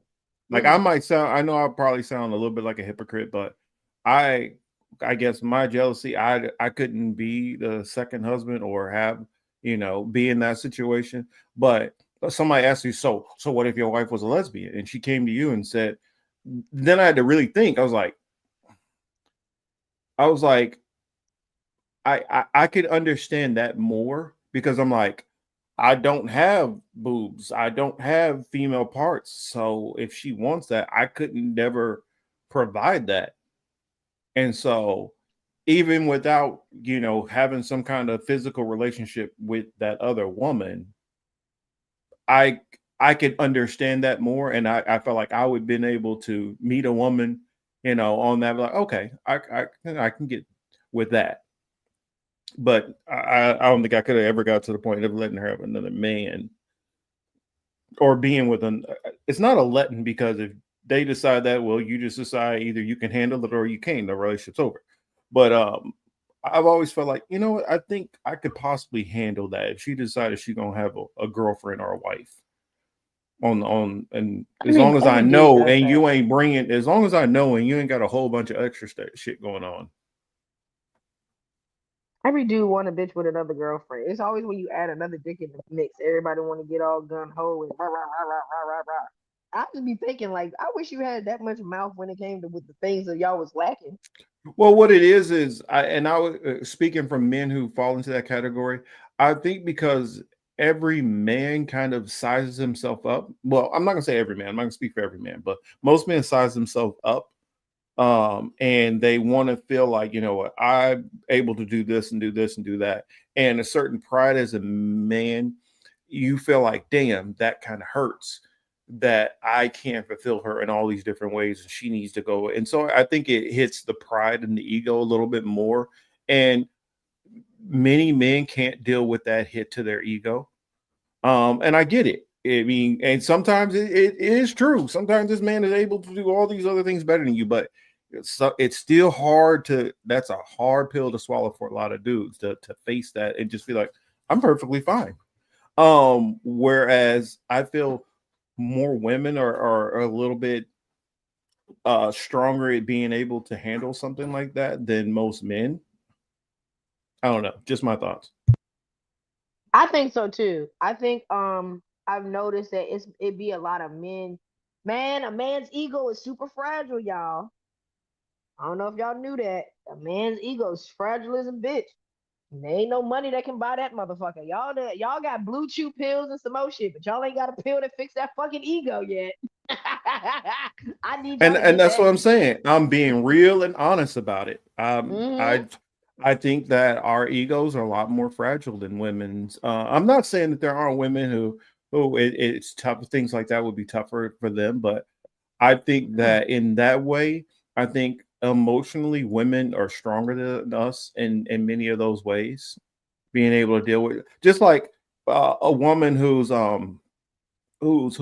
sexually assaulted. I think many women rebound from that far better than men do. I'm just saying. And so I think maybe that's part of some of the gifts that we were given, whereas men naturally kind of have more physical strength than women. And I feel like Yes. in certain ways, women are going to have more emotional strength. And I Mm-hmm. feel like that's the balance there, because either way you look at it, both have ways of overpowering the other. Mm-hmm. And that emotional and mental strength that a woman has can negate that physical strength of a man. Mm-hmm. And it disarms a lot. Now I love you, Hmm. Thomas, but I'm gonna go ahead and joke on you right quick for a second because you said I guess I'm old fashioned as you prefer the one man, one woman rule. Baby, we talking about old fashioned ways. That's what we talking about. Back in Well, the day, here's they the had those. thing. Yeah, because if you go outside, especially Uh-huh. outside of Euro culture, Yes. that is more the norm. It became Euro culture, the one man, one woman thing. That's where that got. I Uh-huh. mean, and plenty of native tribes that's definitely not how things went always. Especially when you go into some that were more about the two spirits and things like that. And so Come on. the Come on. whole concept of the whole one man one woman honestly came from a Eurocentric. lot of Eurocentric, and it had to do with forcing the one woman thing, at least because a lot of those men didn't want to have no women. um Ooh. Ooh. Ooh. Oh, we don't want to talk about. Hey, we're not talking about the minister of music today. We're not going to talk about the hey, minister of music right now. a lot of the men had to be forced to have a wife so that they could carry on their lineage, because many of them wasn't trying to carry on their lineage, and Mm-hmm. many of them didn't carry on their lineage. They had somebody else carry on their lineage. Ooh, child. We talking So that while shit today. many of them were living these lavender marriages, whether we know it or not. Oh man. Ooh, child. So I'm sorry if I just I cracked the seal on some things we weren't about to go into yet, but Okay. Look, Yonita said shush. Yonita told you to shush. Shush, Marcus. Girl, I had to get up and walk around. Okay, because I knew it was coming. You heard? I just dropped that one little note. That's Eurocentric. Go ahead, Marcus. I'm gonna drop the mic. hey, Let it be. I'm just saying it was a whole. I mean, they used to if we go into like Plato and Socrates and a lot of the Greek philosophers, they believed Mhm. if you did not mess with another man, you could never reach full Enlightenment. intellectual, Enlightenment. intellectual enlightenment. And Yeah.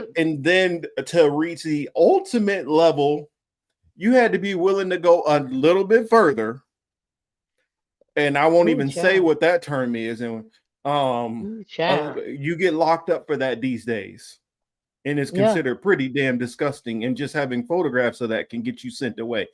Y'all know Yeah. what I'm talking about. And so Come this on. is what a lot of the Greek philosophers were thinking.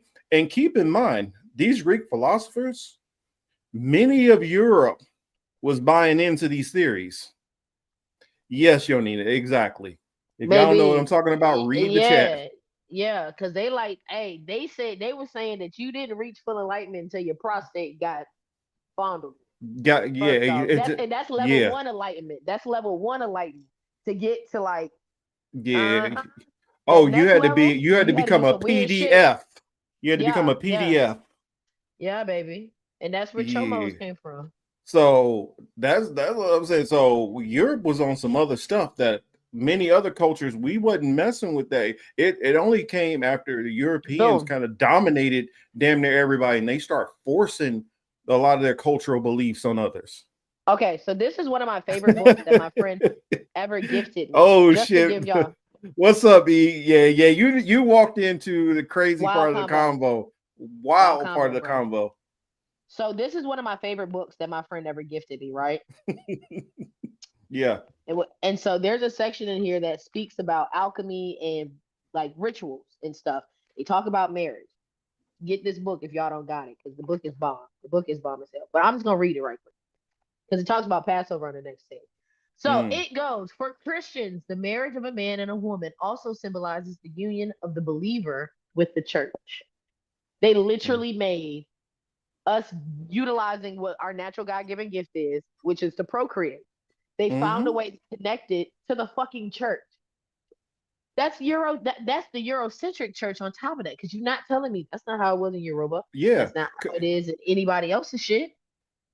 Okay, Mm-hmm. the idea that a marriage can signify the union of a human being with his or her God is extant in many different cultures. The Catholic nun is called a bride of Christ, and they never get married. Yeah. They never have kids. They never have a husband. They never get touched on, unless they're getting touched on at the church, which that's a different story. 'Cause they But probably but don't but but you know that goes back to them pagan beliefs of talking about the Mhm. crone and the virgin and all these other their pantheon of gods, which they molded into their new religion of Catholicism. I mean, Yes. keep in mind if we're going back to like biblical, the real biblical beliefs. I mean, Jacob literally married sisters, Come on. Come on. blood sisters. So So the yeah, next I'm line just saying. says, in the ancient cultures of Greece, India, and the Orient, Asian, temples were dedicated to the practice of sacred prostitution, part of an antique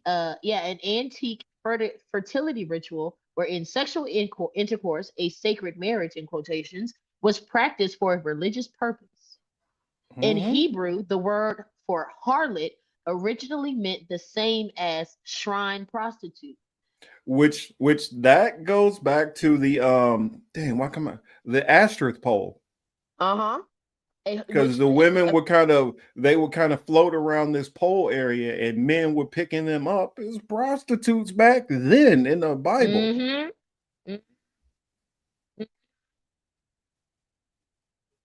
The Just veil saying. worn by the bride, lifted by the groom, not only symbolized the removal of her virginity, but her introduction to a new state of being. Okay, y'all say, I'm just saying, marriage is wild. Marriage is wild. How they've made it like into this wild. Marriage is wild.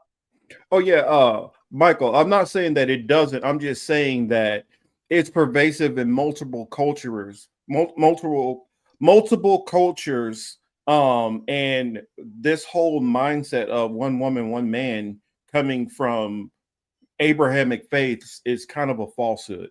It all got taken from Paul's writing, basically saying like, if you can't, if because he said a man should just be single. Yeah, but if you feel this need on yourself, to insatiable lust, then go take a wife. And so that got turned around to one woman, one man. And that's not what the book was talking about. Now, and I would go into the fact of many cultures had many of these shared beliefs and cultures.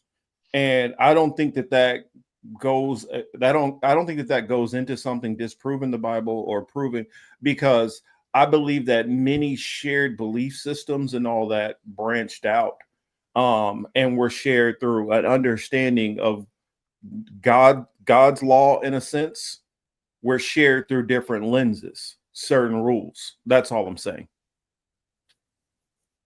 And so I don't feel like through God's law it was ever, oh, one man, one woman. I don't think that was what it was. Yes, monogamy was definitely invented by Christians. Boo! All the shit that they none of this stuff they do. I told you I be booing people. I'm sorry. It's so natural now that I got the kids doing. I just be booing people off. And But when I say Christians, actually, I'll say Catholics more than anything. The reason why is because the earliest Christians were called were Hebrews, and so that was just, in fact, the people who call themselves Catholics in that day hated Christians because their beliefs were so different. It just over time it evolved that Catholics and all the people who believed in like so-called Christianity all became Christians. But the earliest Christians' beliefs were a lot more tied to Hebrews than anything of what modern Christianity is. And so modern Christianity, what they did is they took a lot of their different pagan beliefs and fused them into a new belief system of Catholicism. And that's what the Roman Catholic Church did. There's so many things that the Roman Catholic Church does that are antithetical to the Bible. And then that's where they got this whole doctrine of discovery and going around and conquering and taking this. And anybody who wasn't part of their, anybody who wasn't basically a Catholic, they can go and enslave and do all that.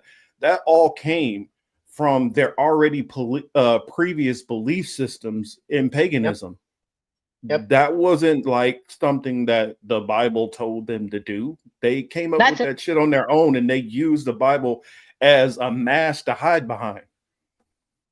And to build off of Marcus right now about how the Bible, because I saw that Mike was like, whoa, monogamy is created by Christianity. Didn't know that, dude. Fact. Check me out on this one. Let me give you this one. It wasn't until Catholics noticed, or excuse me, it wasn't until the king knew that if he only fucked with niggas and was like, hey, only the Pope, y'all popes and y'all Catholic motherfuckers, y'all can't have no families. Y'all can't have no kids. Because at the end of the day, when they decide to give their life over to become a pope, or they work in these Catholic positions, they wanted it to make sure that anything that they gained came back to the church, quote unquote. And who's the church? The king. The king is in charge of the church. The king is the church. So King James and shit was out here and was like, hey, all my pastors and shit, y'all can't have wives. Why not? Because then that would make you have kids. And if you have an heir, your heir would then get everything you want. But on top of that, back at this time, only people that could be popes and like archbishops and shit like that, the only popes and archbishops were motherfuckers that had some lineage. Now let's go back to this whole niggas didn't want to have wives shit. So now you're in a bracket of time where men were literally trying to fuck on each other instead of keeping a wife. So what they do? Hey, you like fucking on boys and shit?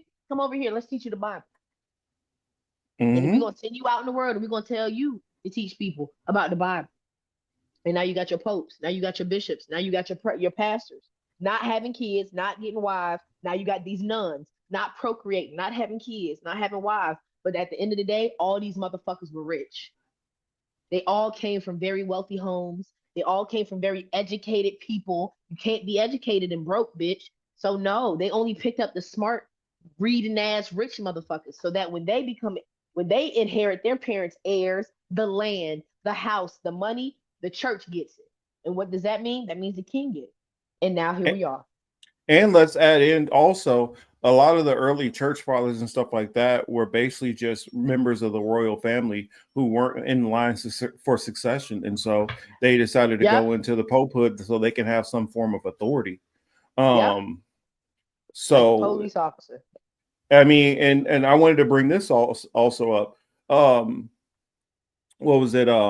Nero was known for like literally like burning Greece, crucifying so many so-called Christians, and that was in the era of when you were starting to have the rise of Christianity. I mean, Catholicism was starting to rise on the other side of that during this time period.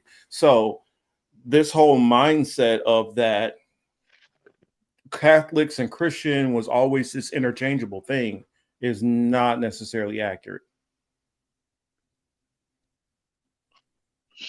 That's y'all look, that's y'all religion history for today.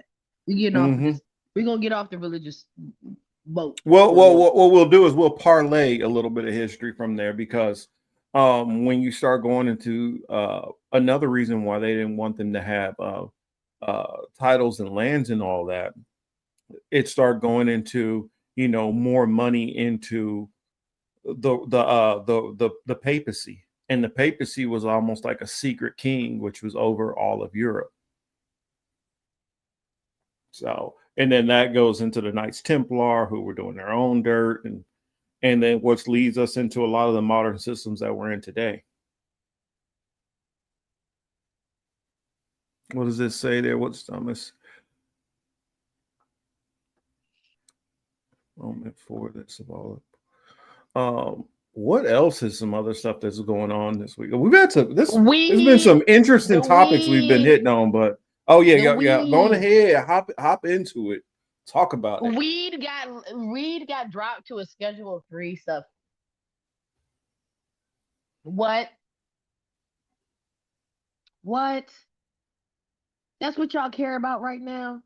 Nigga, there's another government shutdown around the corner. Y'all worried about the weed? Diddy is out here doing Diddy shit, and y'all worried about the weed? That's what y'all worried about. I'm sick. I am sick, bro. Well, that's the reason why I think Trump is getting flamed more and more right now. Because they're like, yo, you ain't even winning right now. I mean, look at all the shit that you focused on. Yes, because he think telling us about some funky ass weed is gonna make us forget that we about to be broke as fuck, or that we're printing more money, or the fact that I don't know why motherfuckers ain't paying attention to the pennies. Can we talk about the pennies? Do y'all understand how I've been on this penny? I had to tell my brother about this. I've been on this penny shit for years. Ever since COVID and this fucking coin shortage. How is there a fucking coin shortage, y'all? Does that even fucking make sense? Won't no coin shortage when the fucking goddamn housing market went to shit. But all of a sudden now we got a coin shortage when niggas catch a cold. Cool. How is it a coin shortage when most people don't even use coins these days? All right. That's another fucking thing. Hear me out. All right. I was watching this me and my brother watch a lot of funny videos of hood shit. You know what I'm saying? We just watch some hood videos. One in particular, this dude went on like a murdering rampage. He was a hood ass gang member. He was he was pretty much confessing to the police about what he did this one night. He killed like 8 people in one night, right? Or one weekend. Well, he came out and was like, well, I was just in a killing mood. So I said, you know what? I need to go find Mike. I said, damn, what the fuck did Mikey do? Mikey owed this nigga $8. He ready to hunt him down. I'm hoarding all of them. So he was like, he was pissed off. He was in a killing mood. He finna go find Mikey. What did Mikey do? Mikey owed him $8. He went around the block to where Mikey be at, could not find Mikey for this $8. Went and shot somebody else that owed him 12. Cool. I'm looking at my brother in shock because I'm like, bro, at the end of the day, you know how mad you got to be at somebody to get a $5 bill and 3 extra ones? I said, niggas don't even carry that type of shit in their pocket these days, right? Let's bring it back to pennies. Pennies are copper. That is the only copper coin that we ever had, okay? Thank you. The coins are not worth producing anymore. They cost more than they are worth.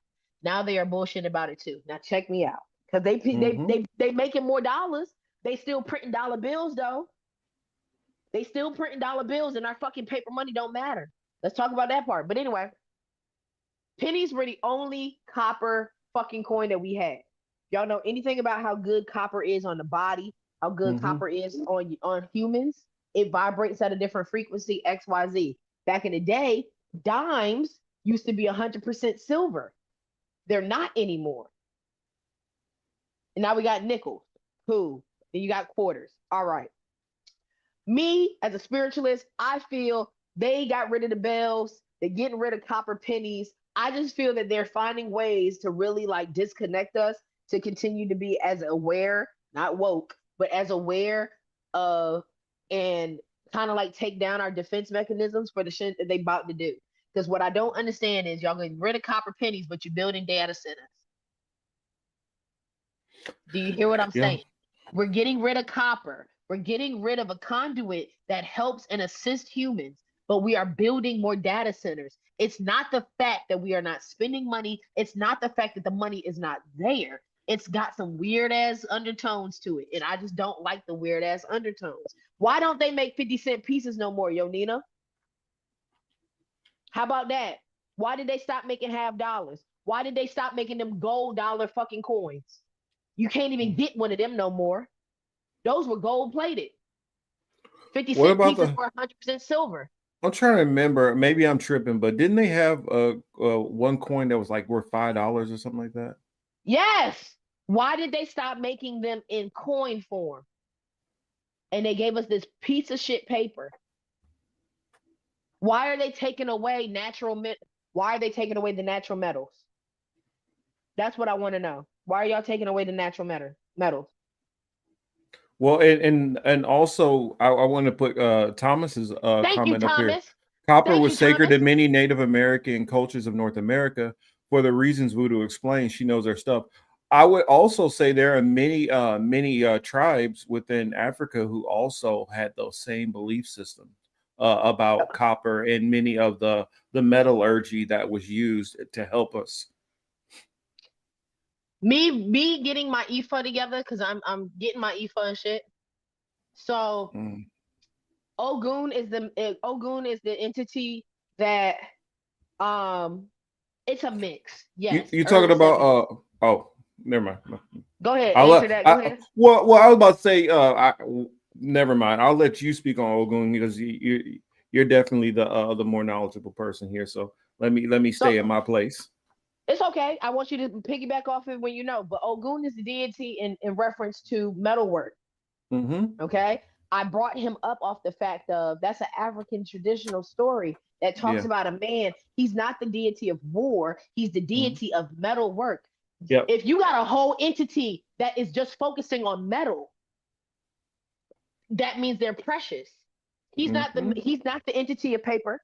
He's not the entity of paper money. No, they have an entity about metal. And you're telling me that for years we have been using a bartering system in which we take precious metal things that we can fucking hold in our hand and we trade that for important things that we need that can keep our sustainability up. And yet they are taking them away and nobody feels like they need to be in an uproar about it.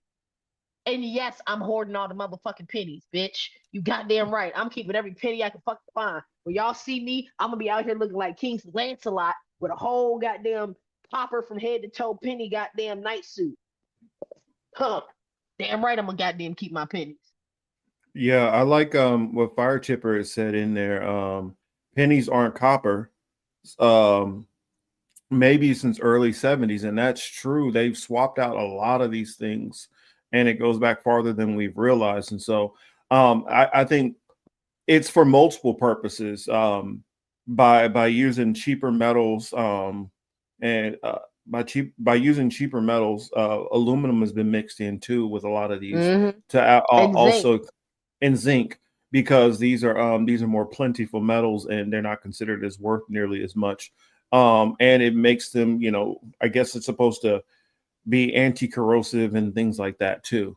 But by using these, it gets away. I think what they're trying to do, honestly, is they know that more people are starting to go back to trying to find more ancient remedies, whether those be ones that have come in that will be shared beliefs with different tribes, whether those be tribes worldwide or whether it's just different cultures in general, because you have different belief systems, whether they be in the early Americas or I'm trying to figure out what's the best name. I guess we'll just say Turtle Island. That's probably better to say instead of tying it to America. But I guess I'll say Turtle Island. Or Thomas, if you can give me a better term for what they call the Americas, because anytime I say Americas, I feel like I'm tying it to modern day. But to Africa or Akibalan, and to the Asian continent, there are many belief systems, and I feel like because of the travel that happened with various different tribes, knowledge was passed on through many different areas, and there were certain things that I felt were more of a common just knowledge, that this helps with this, that helps with that. For instance, like coffee. Coffee a lot of times dates back to Ethiopia, where a goat farmer noticed that his goats were eating these berries and getting all hyper and jumping around and stuff like that, and he went and tasted some of it and noticed, oh wow, this really works. And that knowledge passed all the way from there to all the way to places like Nepal. And for that shows me right there how well knowledge travels. I mean, even to the way that color dye was created with cochineal worms. That's a practice which you see within the Levant. You see that through all different parts of so-called South America, and many other places somehow figured this art of taking these worms off of trees and smashing them and using whether that be acidic materials or oils and all those different things to create all of these different colors to dye clothes with, which there are some tribes to this day who use that. There are places in India that are still using that, in Mexico that are using that. So it's just interesting, some of these knowledges that's been passed. And they used to even with some of the books of was it apothecary, Yeah. where people are starting to have more skepticism towards a lot of these pharmaceuticals and man-made creations, are trying to go back to, trying to go back to the basics, in a sense, go back to what our ancestors used, no matter whose ancestors we're talking about. But y'all follow me, hopefully. I did. I'm picking up what you put down. Okay. But yeah, that's all I had to say on that. Yeah, I'm with you. Turtle Island works for most Native Americans today, as ideal come from the Eastern tribe. Okay, then that's what I'll stick with Turtle Island when I'm referring to pre-American times. Emmanuel says here, we've been losing the recipes for centuries, especially when we lose the indigenous language / native tongues. That is big facts right there. And I feel like that's part of it, partially intentional. Now, some of it, I think, because of some of these other tribes, they're knowledgeable on ways of destruction, but not on ways of building and healing. And so, because a lot of Europeans will be so prideful on how they were able to destroy and dominate and poison and whatever, kill, steal, or whatever to get ahead and take over, not understanding how much that they destroyed. Because I mean, they would go into these different areas, like what was it, outside of the Library of Alexandria. The library in Timbuktu was known to be one of the most plentiful libraries with the most combined knowledge worldwide, that when Europeans went in, they just obliterated. And like how much stuff was lost, how much knowledge was lost from, just European destruction of different areas, just so that they could go after gold or spices. I don't know. It's infuriating when you think about it. I'm gonna get my Michael Irvin bag. I don't know if you know what clip I'm about to talk about, but Marcus, you seen that clip where Michael Irvin was like, "These young bitches can't cook. We losing recipes." I mean, it's big facts there. It's big facts there. It's true though. I felt him when he said we are losing the recipes. I ain't trying to be funny, but we losing. Have you noticed that, like, throughout the last, like, maybe I'll even say just recently, from COVID to now, like, we losing how to be who we supposed to be. Everybody want to do all this inclusivity shit. I'm not saying we need to be segregated, but we are losing we're losing what makes us us. No, I feel what you're saying. One thing I've always loved, I love the term of that we should be more like a salad bowl instead of a melting pot. I like the fact that, let's say this person comes from South Africa and they're sharing all of their different beliefs and history, culture, music, and then you bring this person who is from Madagascar and they got this going on, and you bring this person from Indonesia and they have this going on, and they're able to come to a place like America and have somewhat of a shared culture, enjoying football, beer, this and that, but also being able to bring these things that have been passed down from generations and generations. And I hate the fact that people are feeling this need to want to mold into this monoculture. And then you get, the cheap Americanized tacos versus the authentic stuff versus you get what I'm saying? It starts to lose that soul of the ancestors coming from all these different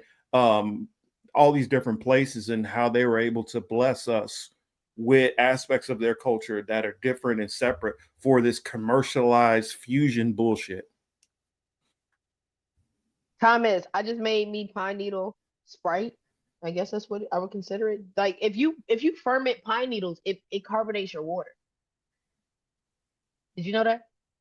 Did you know that, Marcus? If you take pine needles off a tree, put it in some water with some sugar, it will ferment and turn into soda. Didn't know Come that. on, god damn it. Come on, Thomas. Go ahead and let me know if I'm right, baby. Because he said go in there and get some sage and get some pine leaves. I promise you, Marcus, I took a thing of pine leaves, I put it in a little bottle of water with some sugar. That bitch is Sprite. That bitch is Sprite. I promise you. Best Sprite I've had. It tastes like bomb ass ginger ale. But And that it probably fermented on its own. and that's probably where where a lot of people come with if you're sick, drink ginger ale. Probably because the ginger ale was almost like a cheaper I don't know, cheaper modern version of Mm-hmm. what Thomas is talking about here with the sage and pine needles. Cause like I, what?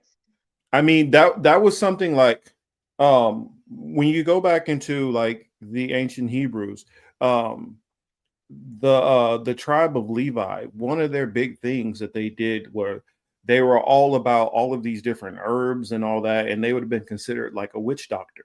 Yes, they are, because they the Haitian tribe, baby. Because I'm a Levi. If I was a Hebrew And so Israelite, I would have been a Levi.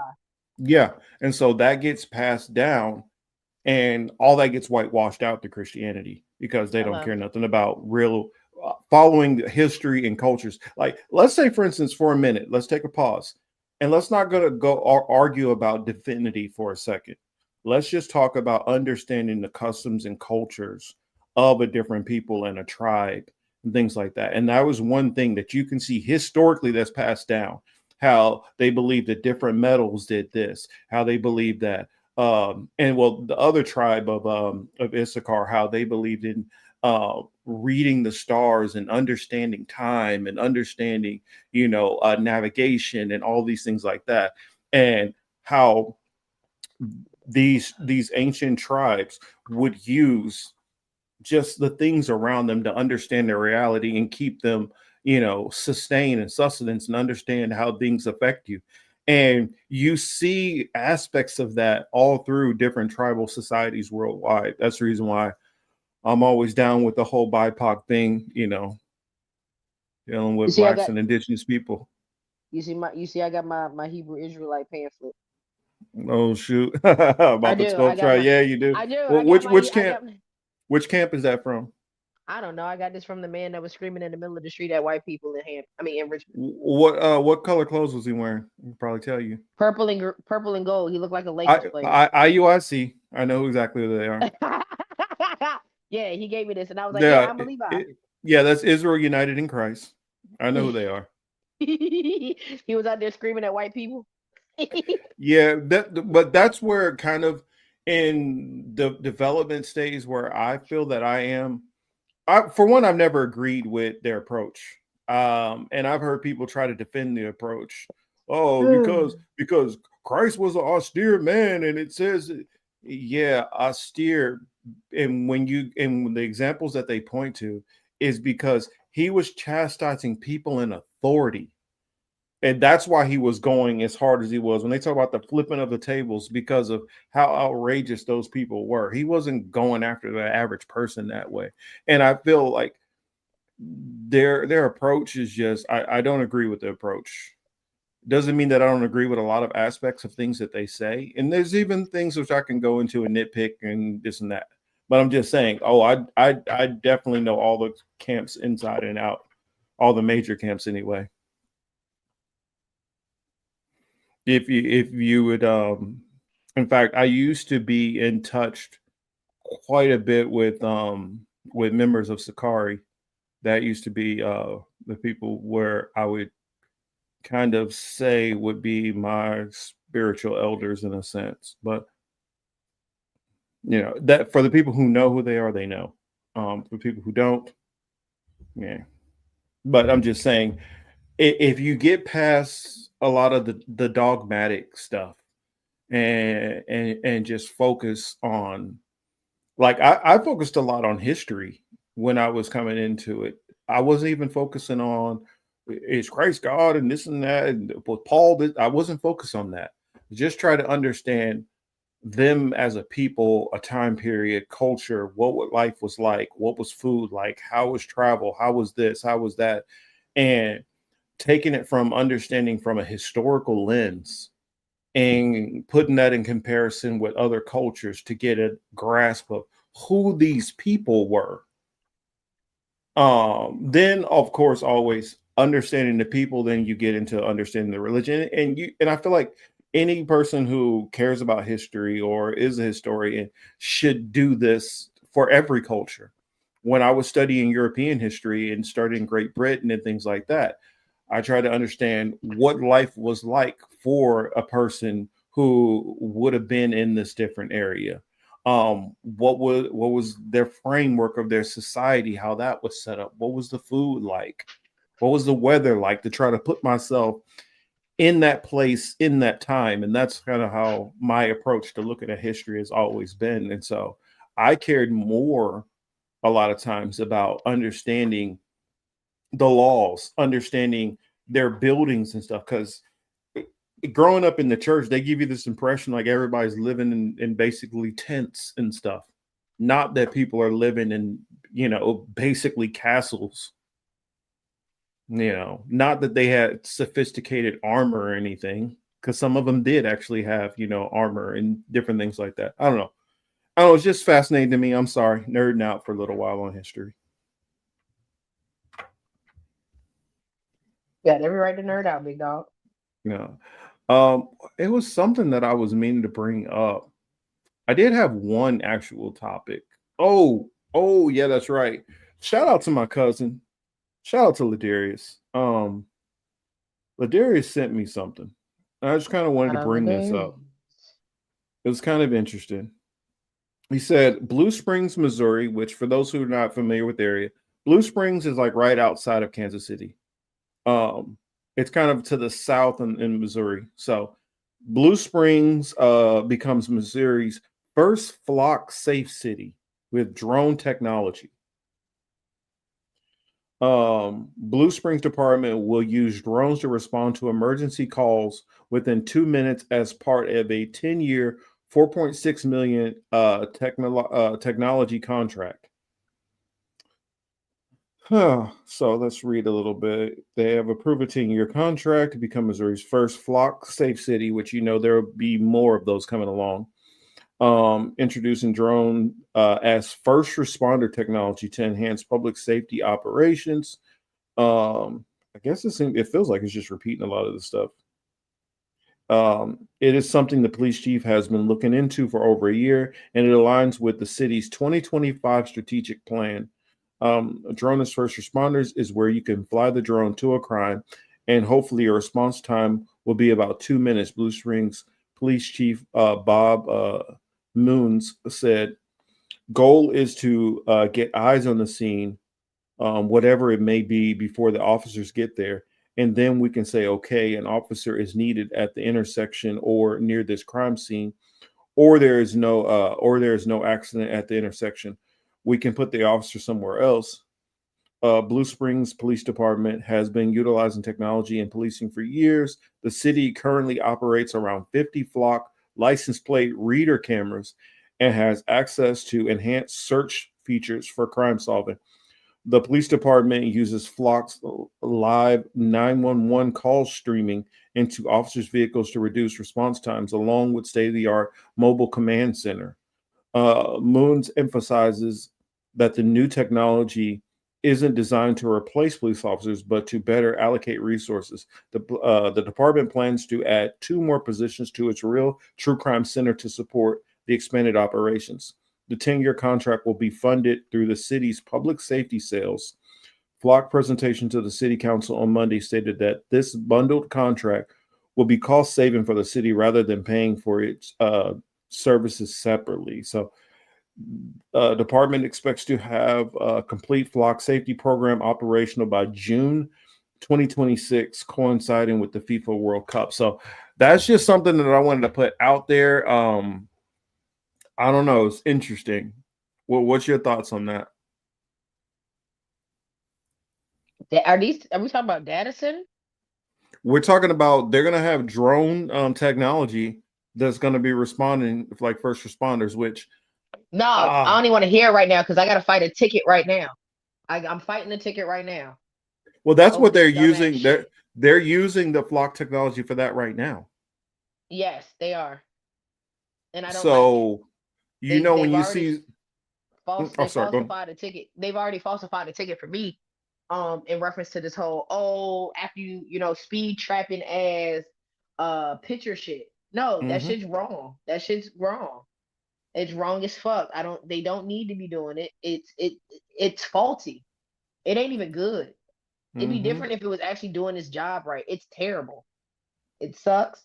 I don't even like the flawed cameras in the first fucking place. Reading my license plate, bitch, come do your fucking job. How about there? Just come do Mm-hmm. your fucking job. That's all you got to do. Do your damn job.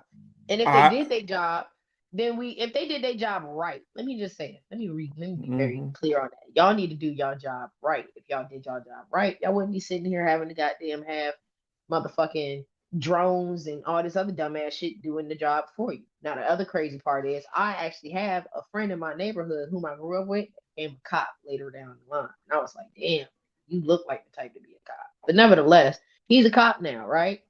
Why the fuck is he head of the drone department in our fuck? I said, Oh, we're gonna have to deal with it. They're gonna be rolling it out everywhere. I'm telling you, by 2030, America's gonna be a very different looking place. ugh, It's gonna be a very different looking place. And crazy. I mean, I could see how somebody would think that this would be a good idea and how they would want to do something like this.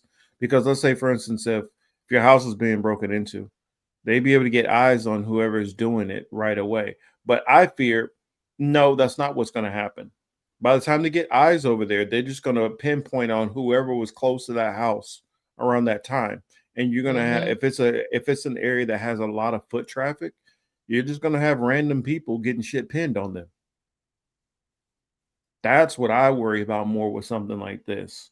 I worry that the drone is also sometimes, if it cars that are multiple cars that are the same color, you have multiple cars that are rolling through an area that are similar colors, and let's say two cars are speeding. Well, by the time it's activated, it might get there and hit your car as the one when you weren't the one who was speeding, or in the case of like going through a yellow light and the light turns red. I think that it's going to sometimes be hitting the wrong people, and that's my issue with it, that people are going to get reliant on this technology. And when they get reliant on this technology, you're going to have people who are innocent of things that they're going to just say, oh well, no, you think the technology is wrong, and the technology is going to be wrong. I mean, they've already found the issues with the facial recognition stuff, and that's because of the way it's been programmed in by people's personal biases that are giving problems. I mean, it's the same thing if you go back to film in the 80s and 90s. The film was created with people of lighter complexion in mind. And what it would do often is it would people of darker complexions, it wouldn't capture them properly. And Nope. so it would distort features, or not capture it just didn't photograph us in our best light, but had people who were white in their best light. And then finally they corrected it, and now everybody is able to, the photo technology is able to work for everybody. I mean, you still seem to see some of those problems with filters, whereas if, let's say, you're darker and somebody's lighter and they take a picture, it might make them look better in the picture, but make you look worse because maybe they want to put some bronzer or something in the picture to make them look a little darker. Now it makes you look a lot darker. Now it distorts your features. You know what I'm saying? It Mm-hmm. might take Mm-hmm. your Mm-hmm. pretty yellows and red undertones out of the picture. I mean, granted, I do that enough to myself because I'm always wearing a freaking hat, and you have a shade over my face. But um, but I don't know if you see me. I don't know if you were to see me up close. In my face, I have kind of reddish undertones, and in my arms, I have kind of yellowish undertones. I don't know where that comes from, but just saying. That Native American in you. Yeah. I don't know. You see, kind of more of a. Well, I don't know. The light is giving me a yellowish color. But if you see like my arms and stuff, well, and my arms are in the sun more. But like if you were going a little higher up, my shoulders and stuff, you get a little bit more. I don't know. You can't tell the light's making everything the same color. So, but I don't know. You can tell I work. You can tell I work inside now, which is weird because from going to Florida, my neck is still darker. It's still holding on to that darker tan from being out in the sun. I don't know. Oh yeah, did you hear anything? Speaking about being outside, did you hear anything about a weird fog that we're having out in LA? Yeah, it's everywhere, and I think that goes back to our conversation we had last week about me and that goddamn uh Oh, what do we call it? ruddy. Weather engineering or whatever. I really a listen here. I gotta I feel like I need to speak on this first and foremost because okay. you know how everybody I was telling y'all that I wasn't really with everybody on some of the stuff and I'm a little bit more skeptical. This right here that's going on, I am 1000% in y'all camp on this. Something ain't right about this. It's even a weird smell. It's even a weird smell in the air. Go ahead. There you go. I'm gonna let you finish. I mean, it almost feels like there's some kind of chemical shit that's going on. I don't know what it is. Granted, I know I'm speaking locally and speaking about my area, and everybody's not out in California. In fact, majority are not. But right now, every morning and every night, there's this crazy huge fog that's sitting over everything. So I don't know what's going on with this freaking fog. It does not seem natural. It's all right to fight with me. That's what makes everything fun. We're not always going to agree on everything, and that's what makes it, you know. Listen, it's okay, y'all. We tried to tell Marcus last week. They fucking with the shit. They making the frogs gay. I've never said that they're not, but right now something is fucking going on. I just find it funny how your FBI agent was like, "Hold my beer. I'm gonna get Marcus." Hold on, we got him. Send in the fog, quote unquote. I don't know what the hell is going on with this fog. Let me see if I can pull up something on TikTok or something, because this LA fog don't feel right. Yeah, man. And I'm one of those people. If the weather is fine, I like to drive my windows down as much as possible. Hell, there's been some times where I've had my heat on with the windows down. I know it's crazy. Don't make sense. No, I do the same thing. I put my window. I'll crack my window and have the heat blazing on my feet. Let it rise up a little bit. But sometimes I just need that cool breeze. I can't have heat. Yeah, I like fresh air, and the air do not. I've been keeping my windows up. That's why I'm like, this something ain't right with this shit. I don't know, but yeah, going ahead too. You talk while I try to find something on this. I'm like, what the hell is this? Y'all niggas, we just gotta wait sometimes. You know, our FBI agent will be coming in. All the people that was like, he's right, is weather engineering. Look, I ain't gonna beat no dead horse. I'm just gonna let the horse come back alive and die again. Okay, that's what I do. And I knew it was coming. I knew it was gonna come because soon as one of my homies told me about the fog, the same fog that I seen one night. Soon as he told me that shit, I said, damn, this is gonna be a motherfucking doozy this motherfucking winter. Bruh.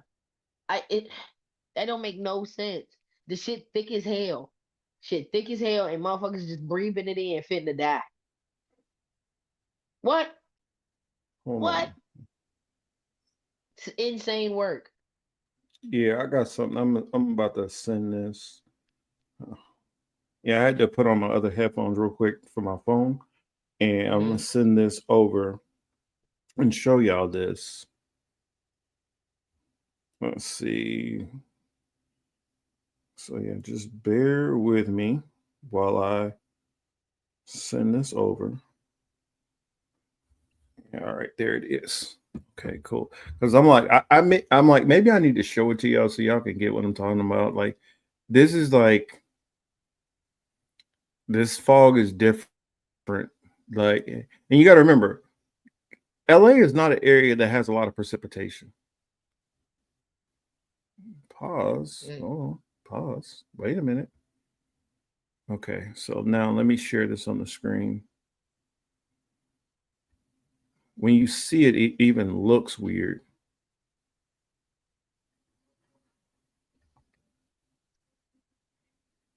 All right, so, oh, there we go. Dang it. Oh, that's right. I got mine. So let's see. Okay. Kids were flying when their plane crashed at Statesville Regional Airport, Echo. North Carolina. It's echo. This will happen at 10:30 this morning. And they were flying in a C-550. They were flying from Florida to the Bahamas. And here's an up-close shot of the plane crash. It seems as though they had crashed just shortly after takeoff. You can see the plane. There have been some really strange reports of what this fog is that we are seeing in Los Angeles. News outlets are calling it radiation fog after massive reports of people feeling dizzy, feeling odd, feeling sick, and a ton of other symptoms. Honestly, just in time for Christmas. And it looks like something out of Welcome to Derry. The way that the fog is just sticking around is oddly suspicious. And right now they're saying that the fog that has radiation in it spans 400 miles and affects 13 million people. That's not even including the wildlife. They say that they've tested the fog. They found large amounts of radiation in it. And some of the symptoms that you might experience is feeling off, unbalanced, mild headaches. But there's no mention as to how the radiation got into the fog and what caused all of this. You've probably seen it if you live in Los Angeles and probably have already breathed it in. And you also probably have noticed that the winds have been picking up, meaning that this is going to carry the fog even further. I'll keep you guys up to date as we know more. There have been some really strange reports of what the Yeah, so that's some of it that I'm seeing. I'm like, I don't know what the hell this is. This shit feel weird. Or So I on think there's June another. 4th, 2025, a meteorologist talked about it. Mm-hmm. And it's been going on since June in other areas. June, y'all. Yeah. So, and they're pretty much saying that what happened was they came and put radiation in the ground. And because the way that fog is created, how Earth creates the fog, quote unquote, a cooling ground and a, you know what I'm saying, higher temperatures, lower temperatures, you get the radiation, you get the fog, but because the moisture is coming out of the radiated ground that we already have, that's why radiation fog is so thick. Bro, they've been talking about this shit since June. This Yeah, shit is but not new. Y'all just getting y'all portion of it. yeah, that's what I'm saying. That's what we've just been getting. It's been like everybody's like, what the hell is this? Because in September it was Minnesota. In March it was. Let me see, because I've been keeping up with it. Because this is I can't wait to talk to Steve about it again. Because this is our second one. Is this about dropping dropping the numbers down? I believe it is. Because I'm wondering if they trying to put something out where now we all gonna be feeling like crap in a little bit. I'm telling you, yeah. And then y'all gonna blame it, quote unquote, flu season, or the fact that y'all got head colds, y'all sick or whatever have you, on the vid 2.7, 8.6, whatever the fuck we're at right now. Okay, February was Texas. There we go. So February was Texas. Last year, December was, where is this? Where is this? Sandusky, Toledo. In Toledo. Where the fuck is Toledo? Ohio. Okay, last year, December was Ohio. December 26th, they had their fucking fog. February 6th, February 7th, we got Texas and Daytona Beach. They had fog. The UK had theirs in October of this year. You get my son. You get my drift. Like they pick and Somebody choose. doing something. Somebody They doing pick and something. choose, bro. Last Christmas, Louisiana had the fog. Then old boy lost his mind and killed all those people. Just saying. Anyway, the fog has been around LA and people are losing their mind and killing their parents. I'm just saying, I'm just throwing it out there. You know, I'm just Well, yeah, saying. me. That was during that same time period. Yeah. Last June it was Sydney. Last June it was Sydney. What if they had fog 2 weeks ago or a week ago? You think that's what caused a little fucking, fiasco they had out at the beach? It's funny that you mentioned that. I got a video on that. I got a video Okay. queued up. Not necessarily from the fog angle, but just something I wanted to share. It's something I wanted to share with y'all. See what y'all think about this. Is it the guy with the fake blood? This comedian Sammy Obed. He had some Okay. things that he wanted to say, and I just want to. We're doing this for humor, so yeah, I'll just put this out there and see what y'all think Laugh. about what he got to say. Hey, does everybody know the CIA except me? Osama bin Laden had ties to the CIA. Tyler Robinson had ties to the CIA. The CIA has ties to the CIA. What happened to keeping the intelligence central? The suspect, and I'm not going to say his name because I can't pronounce it, came here to the United States under a program called Operation Allies Welcome, which sounds like a cafe in Portland. And under this program, the United States government worked with Afghan nationals to fight Al-Qaeda, an organization that if you work your way high up enough, you can be invited to the White House and shoot hoops after. Like, oh, that was a 3. I learned that in ISIS. The suspect was recruited by the CIA at 15 years old. I can tell you, it is never a good idea to hire a 15-year-old. Nothing ever good comes from hiring a 15-year-old. Just ask Jeffrey Epstein, who also had ties to the CIA. The suspect was allowed to come to the United States in 2021 under Joe Biden because obviously he wasn't paying attention. But he was granted asylum under Trump because, as we know, Trump loves the Habibis. They say that the suspect drove to D.C. from Washington State. It's like the CIA made up a lie but didn't check the work. They're like, oh, there's 2 Washingtons? We should have thought about that before asking ChatGPT.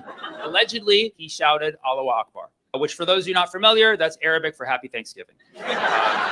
Anytime soil, you literally have to fact check everything. It's like a game of true or false flag. Mind you, the National Guard should not even have been in D.C. The reason why the National Guard was in D.C. is because Elon has a friend named Big Balls who got jumped one night by guess who? Some 15-year-olds. Were they also recruited by the CIA? The CIA youth jumping program? So then Trump, aka Small Balls, was like, call the National Guard! Big Balls under attack!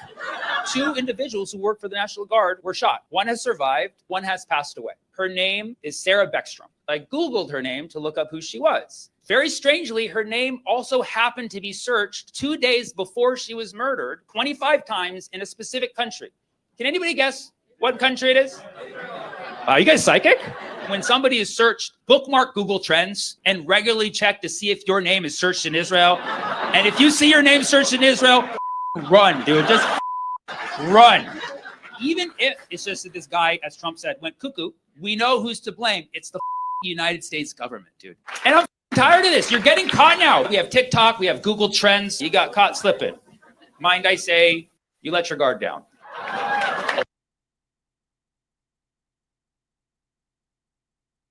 You let your guard down. I don't know. What'd you think about that?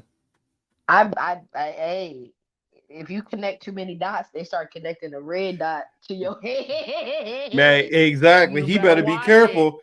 He better be careful of the shit he's saying. He better fucking watch it, honey. Yeah. I'm just being honest. They will do that in a heartbeat. You know I'm not lying. They will connect a red dot to your head, a noose around your neck. You accidentally slip on some goddamn a banana peel. Or you just happen to get mugged and they didn't take anything. But your life.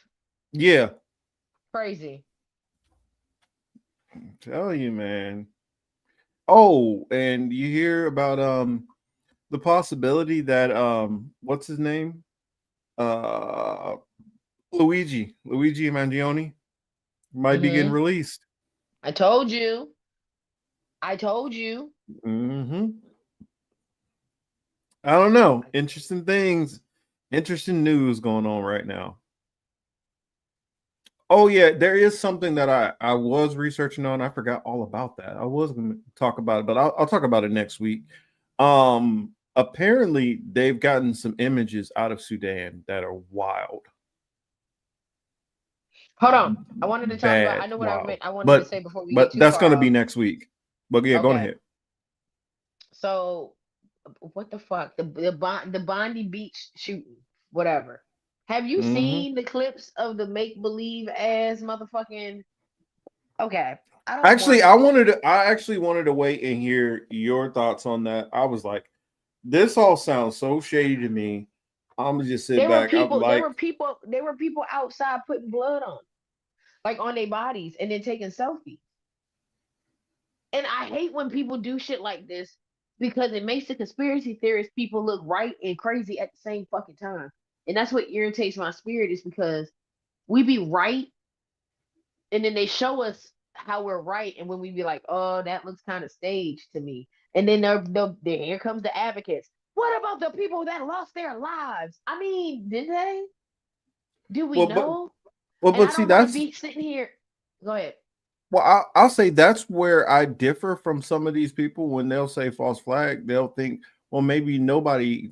I think that they're devious enough that even in their false flags, people still Some lose real their people lives. getting killed. Yes, that's where I'm saying. Okay, so let's start Mm-hmm. that. Let's bring. Okay, so I don't want to sound like Alex Jones, but I don't be really mad at Alex Jones a lot. The nigga be right, and I say Yeah, all that to say this. I remember I was joking with my brother about it, and I was like, bro, this is the worst part about being the woke person in the family because there's a point where it gets when I'm telling you shit and it kind of falls on deaf ears because my family's at a point where they're like, well, damn, T, what you want us to do about it? And it's right. What do I want y'all to yeah, do about it? I don't know. I don't know why I'm telling y'all this information, but I just don't want y'all to have this mindset that everything is hunky dory and the government gives a fuck about us because they don't. The people that are yeah, in charge, it's not just our government. The people that are in charge, they just really in charge. They just do their own thing. I believe Alex Jones because I brought up the fact that they're making the frogs gay, and that's like my favorite little thing to yell out. My brother finds it amusing. I said, but bro, it's the truth. I said they've been doing scientific studies at the fact that yes, the pesticides that is in the ground that's going to be on our broccoli and our potatoes, that's a forever chemical, is dropping down the testosterone rate, increasing estrogen, causing the frogs to fucking be gay. Frogs are now being born asexual. They don't produce sperm or any get the fuck out of here. That's crazy as hell that it's affecting something as small as the frogs. Okay, well, if the man tells us that the frogs are fucking gay, when he tells us that Sandy Hook might not be fucking real, you might want to pay attention to it. Because how is the bitch that's at Sandy Hook is also the same bitch that just happened to be at the Rhode Island shit? Brown University getting shot the fuck up? Why was one of their peoples at that one? Or even better, why is the same Jewish dude that was at 9/11 at the Charlie Kirk shooting? Okay, you don't want to do that one? Okay, let's back it up. Why is a nigga at the Bondi shooting throwing blood on himself and then taking a selfie? Caught red-handed. Is there any way that y'all can make this make sense for my conspiracy theorist ass before I start screaming that the frogs is gay again? see, that's the only area where I guess I disagree with Alex sometimes is they'll go the whole extreme of like the whole thing are fake It's fake. victims. And And I'm like, yes. no, I think in order for them to sell the false flag, they make sure there are real victims. Yes. What else was it? The dude And that like shot now what Trump they in the do ear. is in order to make the whole thing go off without a hitch, they make sure that there is a control in there. And that control that they might have are those people who you see is at this one thing over here and managed to be over here at this Charlie Kirk thing also. This is the person who's making sure those operations run through. Just like I believe in Butler, Pennsylvania, that attempted assassination on Trump was fake. Yes. But do I believe that old boy died in the crowd? Oh yeah. Because I think they don't give a fuck. They do No, not they have a definitely problem don't. when killing. They do not have a problem with killing a couple of people to make it go over. In fact, it's harder for people to not believe it's real unless they can credibly be able to show, no, this was a real person who actually died. Well, y'all need that. I hate to say that y'all, but not y'all like the people in our group or people in our Well, chat or the people that watch our show, because y'all are smarter than that. But well, to the uh, right to the one to the family members that I'm sitting here trying to convince, they need that shit. They need the but what about the people that died? Okay, they did yeah, I'm like like shit two things can be right at the same time. at the same time. Exactly. Baby, you know how many times I had to if I ever do something illegal, I need somebody to what you think I'm calling you for the alibi for? It's like Somebody, I give I you. need somebody. It's like I'm gonna give y'all a movie reference. I know, of course, me to give you a movie reference, but if y'all remember Demolition Man, the Come beginning of on. Demolition Man, they were like, "There's bodies everywhere," and then he's like, "I did a thermal scan. There was nobody here." Well, because Simon Phoenix already killed everybody. That's the reason why he killed them all, and then made it look like, oh, well, he blew up the building and killed everybody. So yeah, you got real bodies. But were they killed by this explosion or were they already dead? Come And on. so sometimes it's the story's not always. I mean, oh, perfect example. You know, Nina bringing up JFK.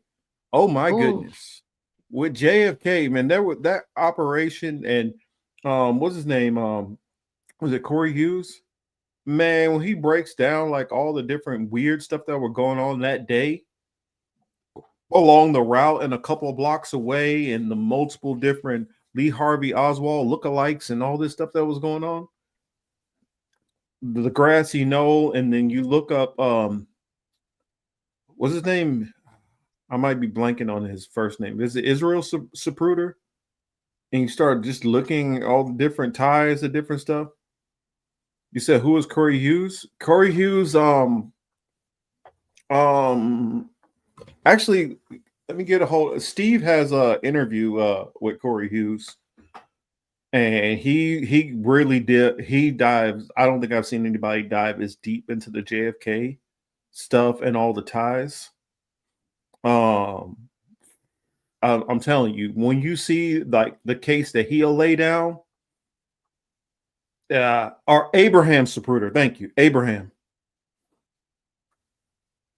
Yes, Abraham. You know, so I'm just saying.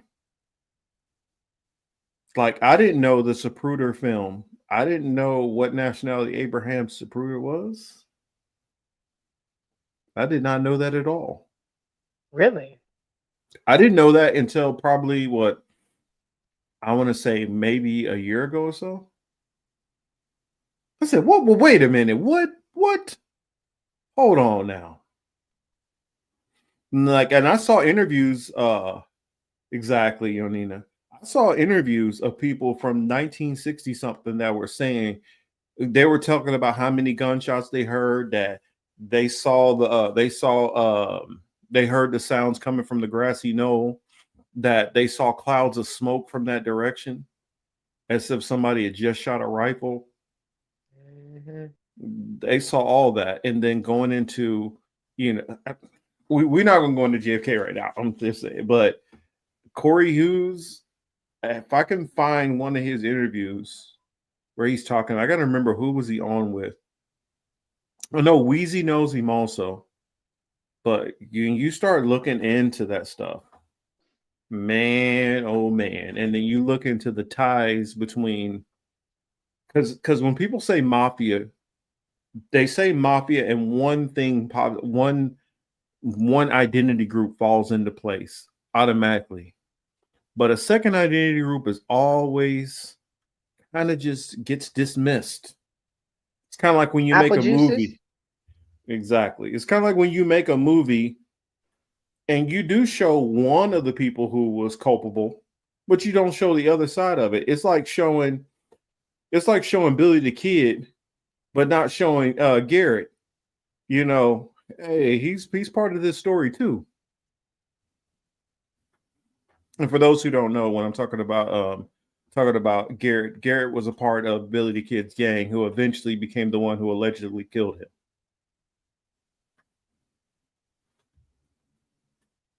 But I guess, yeah, that's all I got. I mean, we're at our 3-hour mark. Oh shit, that was quick. Okay. Yeah. Oh yeah. I mean, well, we had a hell of We a was popping conversation. shit today. Yeah, we was popping shit today, y'all. We'll Yeah. catch us when after we watch this Dave Chappelle and Marcus finishes the Diddy shit. We're Well, gonna yeah. do a random impromptu And- show and- to break that shit down. And we got another one. I'm gonna put this one out early, because I want everybody. This is everybody's assignment, and I'm gonna say this every week until this movie comes out, because we're gonna do a breakdown on it when it comes out. Teal, have you heard of the movie Mercy? Mercy? No. Let me find the preview. Let me find the preview of Mercy. I want everybody to watch this movie. I'm making this everybody's homework. When I think it comes out in January. Let's see. Okay, so here we go. Let me click this. Let me pause it. Chris Pratt. I'm Rebecca. Sorry. You're going.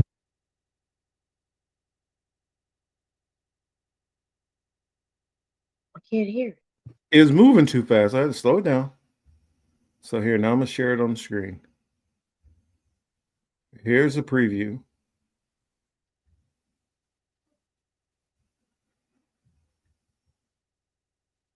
So, all right, here it comes. Let me pause my. But this is the movie that I want everybody to go out and check this movie when it comes out. And I want to talk about this. For our new movie, Mercy.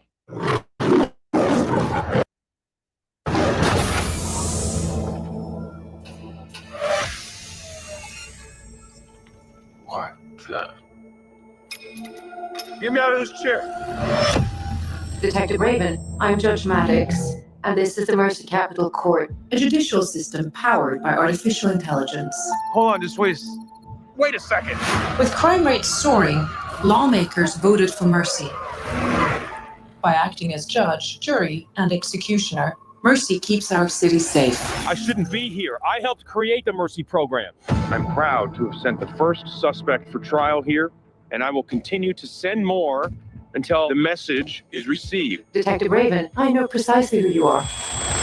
You're before this court today charged with the murder of your wife. Oh my God. Your guilt must fall below the 92% threshold, or you will be executed in precisely 90 minutes. I loved my wife. I didn't hurt her. Detective Raven, the city's municipal cloud is at your disposal. Every camera, cell phone, and database. You must gather evidence to exonerate yourself.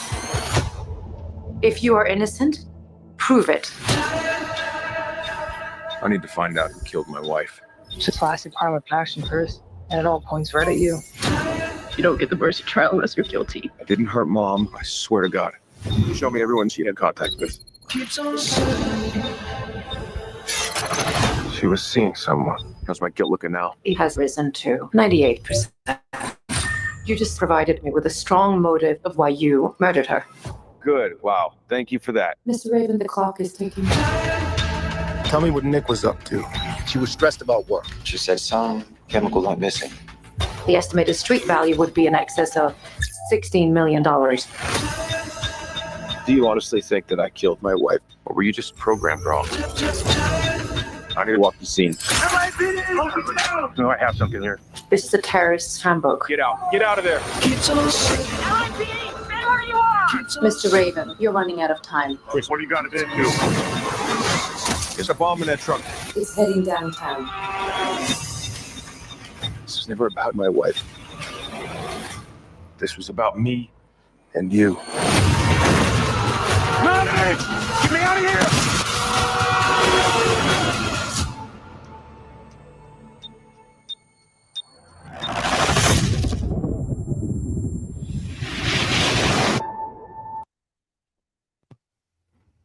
So that's Yeah, the I movie wanna see Mercy. that. that I am making homework for everybody. That's like goddamn. What's my shit? Tom Cruise's shit. Minority Report. Yeah. Honestly, Chris H got it. That sounds- Mercy is a combination of Minority Report and Judge Dredd. Yes. Good job. Mm-hmm. Yeah, so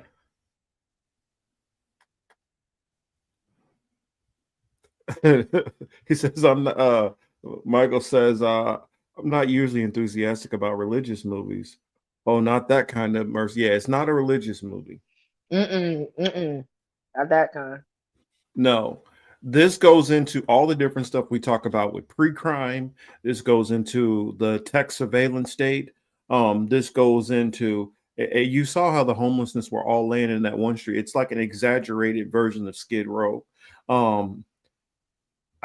There's a lot of things I can already see going on with that, and AI is another aspect because the judge right there is AI. And also, you saw how basically it plugs into the back of his neck, almost like, is there some kind of implanted technology, or is that just injecting into a vein or a nerve to try to measure his pulse rate or whatever? Whatever is going on is dealing with biohacking. I know it's a lot there that I definitely want us to talk about. So y'all saw January 23rd. That's when it comes out. We will definitely be talking about that one. So y'all got 3 Political Matrix specials coming up. Make sure y'all do your homework.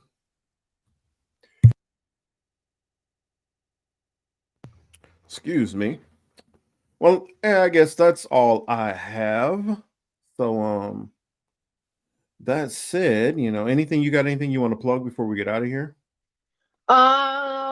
Same shit, different day. Look for my Twitch. Name on my Twitch is Boo Boo Kitty Fucks. I'm gonna be on Blunt Force Wisdom on Monday. And then, like I said, look out for me and Marcus doing like an impromptu pop-up show to talk about our breakdowns and shit. And that's about all I got. Yeah, I definitely want to get to the point of doing, little pop-ups here and there, even if it's hopping on for about 45 to an hour, So, yeah, look forward to those things, and make sure you guys check me out over there with Lainey and with Warren on Tuesday. I'll be sitting down with them for what their festives, and that's kind of like this holiday for people who don't really celebrate the traditional holidays, and kind of like middle fingers up to all that stuff. So yeah, come and check us out. Make sure you check out Blunt Force Wisdom Monday nights, right? What time? 9:30 Eastern Standard Time, 6:30 Pacific. Oh yeah, and I got a video I got to work on to get to Tease. I keep forgetting. I got to work on a video and send it over to him for a compilation that he's putting together. I guess that said, thank you all for being here. Much appreciation.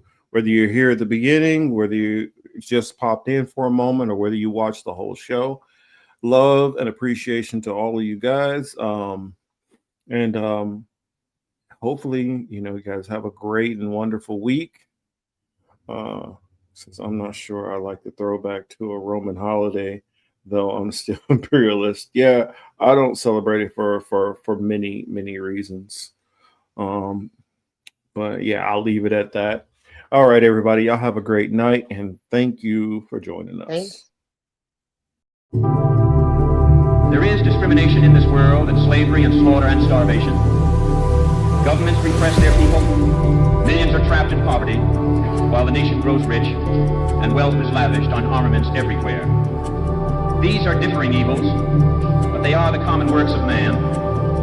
They reflect the imperfection of human justice, the inadequacy of human compassion, our lack of sensibility towards the suffering of our fellows.